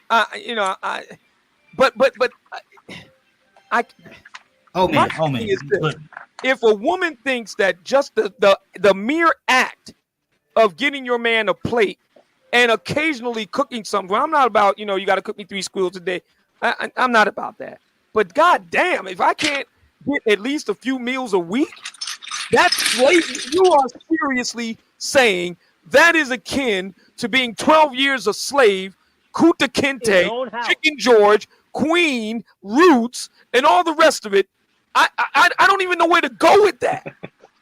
So where's the exchange on the where's the reciprocal benefit for the man here? So if you got a woman, if you got 10 women, 8 of them said they're not going to do anything, and then the man is supposed to pay all of these bills. He's got to take care of you, provide for you, protect you, risk his life for you if that's what's necessary. When are you gonna? What does he get? What does the guy get? These are the questions these are simple questions that men are asking, and if the response is, "Well, I ain't gonna cook." But you better be able to risk your life for me. Well, then I'm telling you, what is the incentive for the men? Like, you got to give them something, right? That was the point I was getting ready to make. Because if Dr. Welsing said, and Neely Fuller, they all say the same thing. We're in a state of war, right? We're in a state of war. At no time ever. Who are we fighting against, though? Okay, right. At no time ever. This is the silly argument. Who's the enemy? Well, the enemy. I'm speaking about in terms of white supremacy, racism. What does that got to do with anything? We're talking about getting a plate. No, that's what I'm talking about. Stand by. Let me make my point. That you are the enemy. Do you not understand that the propaganda, everything that they're what the hell is white supremacy got to do with anything? The brother is trying to get a plate, for God's sake. No, that's the point that I'm making. I'm sitting here saying to you that if this is where we are in the state of war, and brothers are out here every day risking their life, going to work, getting out here, man, the Taliban was fighting the American government for 20 years. Exactly. And they didn't have to worry about getting a goddamn plate. And that's my point. That's my point. Because you cannot go out and fight the enemy and cook and sleep and all of that and win a war. That's not gonna happen. Somebody gotta cook. Somebody gotta fix the food. You don't have other women telling them that you shouldn't be doing that. Well, you don't have it now as much now. I mean, it's going to change because feminism is changing the culture of those countries. But you have women, do you know, even in school, like they took home ec out of school for a reason. They took home ec out of school because they did not want young girls to think that being a homemaker is something that she should strive for, right? So they taught and conditioned Wow. to be Wow. So the argument really is just not to engage those women. Again, that's men don't really see it. We know technically it's a war or a gender war, but men don't see it that way. It's like, look, if you're telling me you're not going to do anything, then I'm just going to disengage and go where I can actually get the stuff that I'm looking for. It's very, again, Occam's razor. It's very simple to men. We're not going to fight. Essentially, what is a losing battle? The idea is not to force you to do what it is you don't want to do. Again, Mike Tomlin, right? We only want volunteers, not hostages. Right? Listen. There are Palestinian women right now getting rained on by Israelis, and they're still cooking dinner for their man at the end of the day. Allahu Akbar!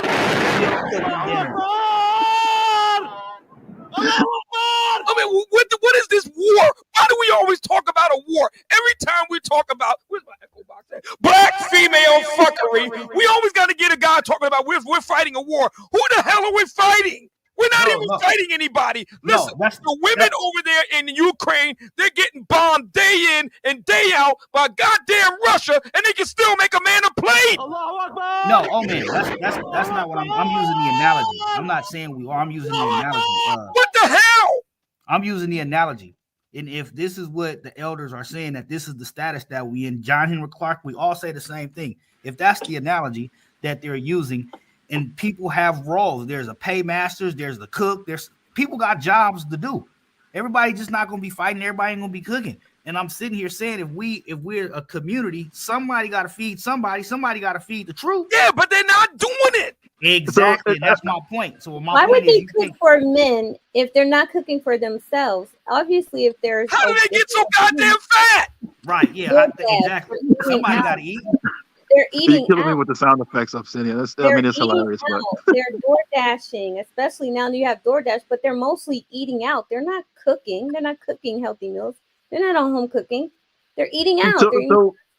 So it's fine then, and there's no issue with that. Then the complaints that they have are essentially invalid. There's no point if you're not going to actually look. You can't have the men do all the stuff that the men are supposed to do and tell them to step up and be better, and which is what black men have actually been doing, by the way. Matter of fact, you can make the argument that black men never stood down. We've always done the stuff we're supposed to do.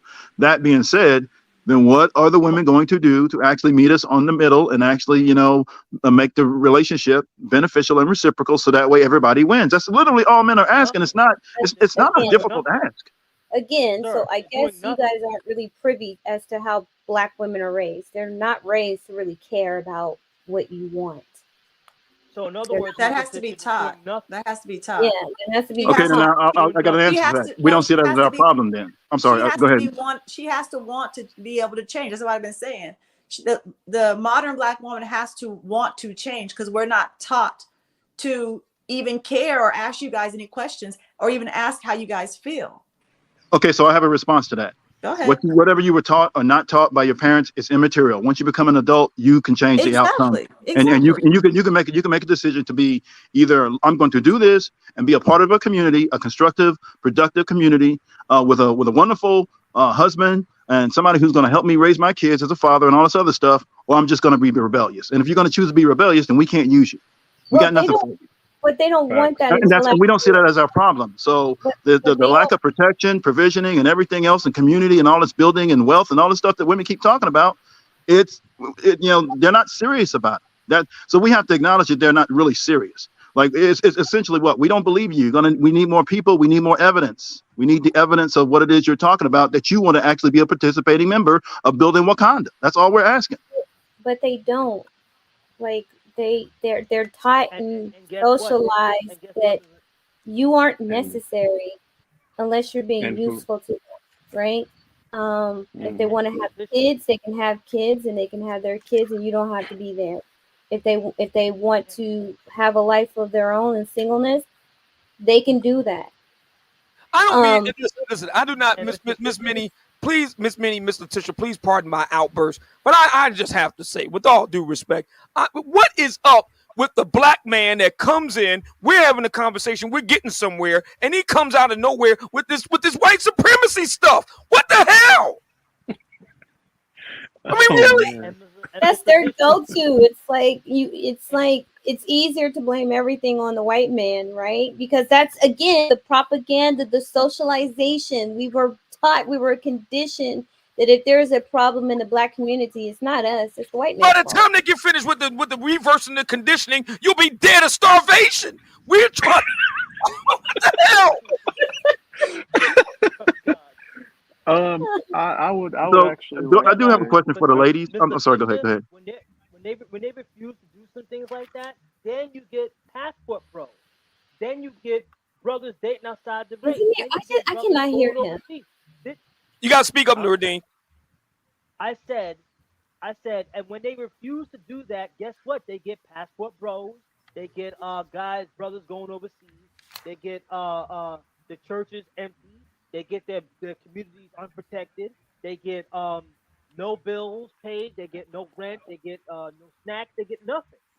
See, the good thing about this is that yes, they made a choice to do that, right? Now choices have consequences. And since they choose not to be a woman, guess what? Another woman's gonna step up and do it for you. Another woman of another culture is gonna do it for you. It's as simple as that. That's why these women are complaining.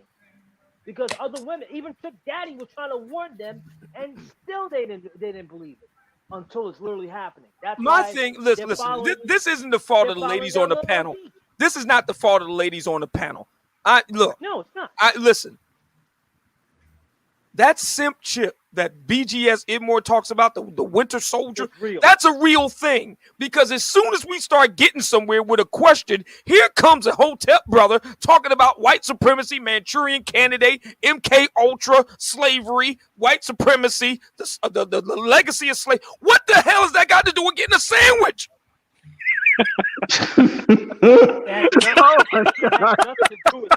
But again,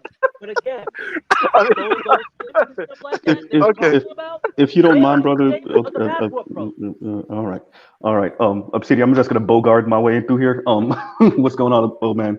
Hey. So I'm my apologies in advance for injecting the white man's penis into this conversation. But And shout out to Miss Alexander. Thank you for the interview. Shout out to Old Man for actually getting her to do the interview. Shout out to both of you. something that she spoke to about essentially, and I'm going to paraphrase this, lowering the bar for our Caucasian brothers. Give me a second. I think that's an important part of this conversation is lowering the bar. She did speak about later on raising the bar and actually flipping the whole game. But I think that would explain much of the reason why this supposed divorce rate is lower for Black women, white men on marriages than maybe vice versa. It's because you lower the bar. We have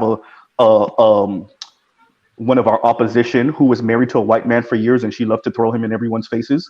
And they're not married anymore. I wonder how much crap she dealt with and ate before she actually went through with that divorce, right? So I guess my question to Miss Alexander is, how much of these interracial marriages would you say is the Black woman lowering that bar? Because we often find out, and I'm sorry for this, Obsidian, we often do find out in these divorce proceedings that Mr. White Man was calling her all type of N-words and letting certain racist stuff slide with the in-laws and whatnot. So I guess the question is, how much do you think that bar is lowered, and that's why the divorce rate isn't as high as it might be? Honestly, it's a possibility because again, I could just go. I'm not in everybody's household, every Black woman that's married to a white man, but me personally, from my personal experience, and I said this before, that I had to lower the bar to stay with him. Wow. And when I finally was like, listen, this is who I am. You're not going to talk about my people. You're not going to just, use the N-word whenever you want to. I actually was like, I put that down, that boundary up. They really didn't want to deal with me.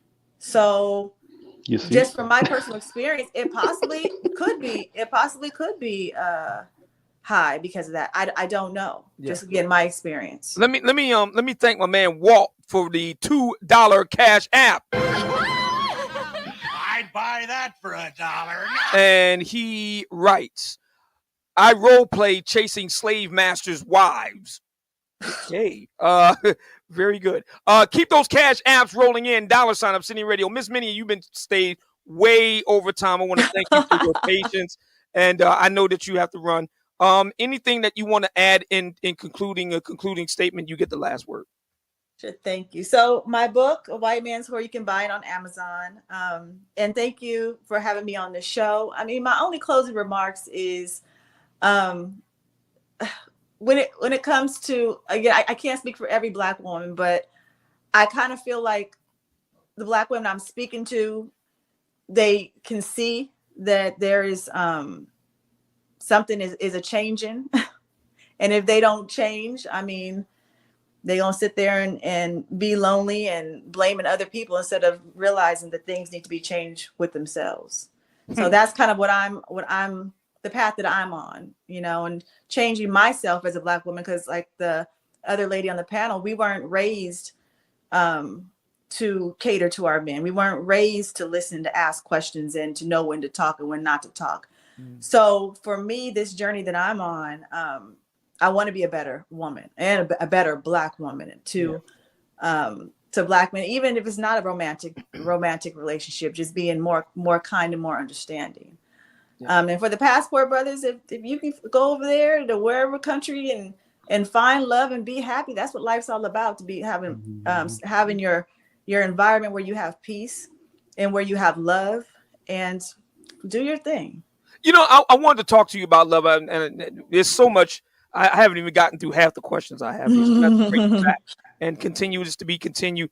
But I really do think that the love thing is overrated. When we can't even get a hot plate. I mean, how important can love be when you can't even get a hot plate? Anyway, I want to thank you, Miss Minnie. Everybody stay where you are. We're going to ride out the rest of the hour. But everybody, bye-bye. Thank you so much. We're going to bring you back to be continued. Ladies and gentlemen, Miss Minnie Saints Alexander, of the author, A White Man's Whore. You can get it over on Amazon. It's an easy read. Won't take it. You can do it in the afternoon or in the morning or what have you. It's an easy read. Gives you a lot to think about. Thank you so much. Thank you. Bye-bye. Thank you. The ways. One of the founding fathers of the Black Manosphere. That's a fact. #1 best-selling author. Think about this for me. Think about this. When's the last time you heard of a #1 best-selling author writing a book for Black men? has that happened? Think about that for a minute. There are number one bestsellers for other different types of topics and different type of demographics, but for black men, a number one bestseller. Think about that. Number 3, in the past year alone, I have made the top 100 most successful YouTubers in the United States. Do you know how many, brother? Do you know how many full-time YouTubers like the person we're talking about today? Do you know how many full-time YouTubers there are in the United States? Do you know? Probably a few 100,000, if not a couple mil. Okay. The actual number is just under, as of last year, just under 450,000. Yep. I made the top 100 8 times in the last year. 8 times. Top 100. I mean, what else is there for me to achieve? And I actually debunked the main arguments that my interlocutor has made in public and with impunity. I debunked each one, both on the air and in writing. What else is there to, what more is there for me to do? What? The people that have the most to say about me have not achieved a scintilla of what I've done. And that's a fact. That's not me beating my chest. That's not me tooting my own horn. That's just a fact. I found over the years that successful black men, as a general rule, I'm not saying this is true in every case. Earlier I talked about Stephen A. Smith and Jason Black, and Jason Whitlock. So I'm not saying this is true everywhere, but it's been my personal experience, my lived experience, that brothers that are doing well for themselves don't really have a whole lot of time to be going after me. They really don't. I find that the brothers who have a lot of time on their hands to go after me, there's a reason for it. There's a reason for it. But the brothers who you got it going on, they really don't have a lot of time to be concerned about what I'm doing. Thunder, can I say something real quick? Absolutely. You got it. I'm going to be real quick because I got to go. But I want to say this to Obsidian. And, you know, me and Obsidian, we've battled a lot. But this is what I'm trying to tell you. And Obsidian, you are stubborn. You're pig-headed. You need to stop. Leave her alone. Sometimes you got to know when to pick your battles and when you need to chill. You've not chilled on her. And she's not playing. You need to stop. That Rumble page that you have with all that, you need to get that away, remove it. You need to chill. Because she's not playing. Are you done? At all. Well, yeah, I'll be done and I'll let, you know, like I said, all this stuff, you know, all the chats or whatever. Don't let the chats and people embolden you to do something that's going to elevate to something else because it can. You need to stop. Okay. Do what you do. You know, be a voice to the Black manosphere if that's what you want to be. You need to leave her alone. Let her be. Are you done? Yeah, I'm done. Okay. So my response is this. I don't scratch where I don't itch. I don't scratch where I don't itch. I don't scratch where I don't itch. What? I don't scratch where I don't itch. And my thinking is this. I'll say it again. I have no problem with the individual in question saying whatever they want to say. I have no interest in censoring them. I have no interest in trying to cancel them. I have no interest in trying to run them off any platform, anyone. Mention the name. I will defend their right to say stupid stuff. But when you play stupid games, you win stupid prizes. She's the one that popped off with this. And by the way, this isn't the first time she's done something like this. It happened with Nicki Minaj. It happened with a number of other people. She has a right to do that. But then you can't be mad when people clap back. I merely clapped back and she couldn't take it. She can say whatever she wants to say. I'm okay with that. Because that's a public square. But when I clap back, just be okay with that too. And that's the problem. My nigga. Obsidian, that's not true, Obsidian. That's absolutely. It wasn't a clap back. You reached out to try to find her boyfriend. No. Let me speak to that. No, let me speak to that. See, this is when you don't know facts. I do. I know it all. No, you don't. Okay. See. That was a response to what her man did to my lady on Twitter. I saw the Did you Twitter. know that? Yes, I saw. I saw it all. So since he wants to get in the game, okay, but YouTube decided that wasn't the case, and that's fine. YouTube and that's decided fine. that and what did you I was do? harassing Did you? her. No, that's not what it. That's not what it is. No, that's not what it is. That's not.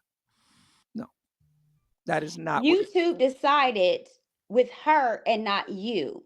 No, but And I'm correcting you on the facts. It had nothing to do with harassment. Zero. Okay. That's zero. That's a fact. That's fine. Let's fact. get it out. Let's get it out. Okay, that's fine. That's a fact. Exit out. We're talking about facts. YouTube. The fact is, YouTube sided with her. Okay, so here's the and problem. not you. So here's but the problem. I'm telling you. Hold on, Obsidian. No, when you One at a time. One at a time. One at a time. You were done, and you said yes. Okay, so here's No, I didn't say yes. I did. Everybody heard. I said, "Are you done?" Everybody heard. Okay. Yes. Okay. So my response is this: look, you didn't hear me say, "Hey, man, I'm upset because I lost the channel." I've been here before. I've been here, done that. It's old hat to me. I just said, no problem. I'll go over here and set up shop. That's all. She has every right to say whatever. Listen, I am a public figure. I go into the public sphere knowing that, hey, this is what comes when you are a public figure. You don't hear me complaining about that. If I don't like what I say being challenged, then I need to go and do something else. But she doesn't like being challenged in the public square. That's the issue. She don't like it. That's not true. Yeah, yes, it is true. It's not true. Oh, yes, it is. You challenging someone, but making 10, 15 videos about her. So it's supposed to be now it's supposed to be a number limit. You pulled. So now it's supposed to be a number limit. But no, because that is considered harassment by you. But I just got finished telling you that it's not. I just told you. So you're gonna go back to that again. If you wanted to challenge her on her thinking process. I did. Have you read it? Have you read it? Okay. Madam, have you read it? Okay, yeah, I've seen it all. You read it. So if you read it, then you know that I'm Obsidian, listen, if you're going back and forth with her on ideology, then why in the world would you have a post of her boyfriend? Because she put a post of my girlfriend. But he put a post of my girlfriend. Who does it better? Who looks better? That's not ideology. I did it. So exactly. That's not ideology. And she didn't say to her man, "Yo, man, that's out of pocket." She didn't do that. She didn't do that. Calm down. Like I'm trying to give you sound mind here. No, well, first of all, I didn't ask for your advice, and number two. All right, well. Number two. Okay, you didn't ask for advice, but what I do know is that and number two, to answer your question, I did what I did because he did what he did. He didn't post no picture of you. Yes, and he said, did. Who does it yes, better? He did. Yes, no, he did not. Yes, he did. That man did not Evidence. of you side by I side. have saying, evidence. Who does it better? Madam, Who I looks have better? evidence. But you ain't got no receipts. Show it. Yes, I do. I got a then whole show folder it. full Put it of on Rumble. I got a whole That's the folder only full. platform that's going I to got hold a whole folder full of it. But you ain't post nothing. You ain't showed nothing. You have no receipts. Girls gone wild.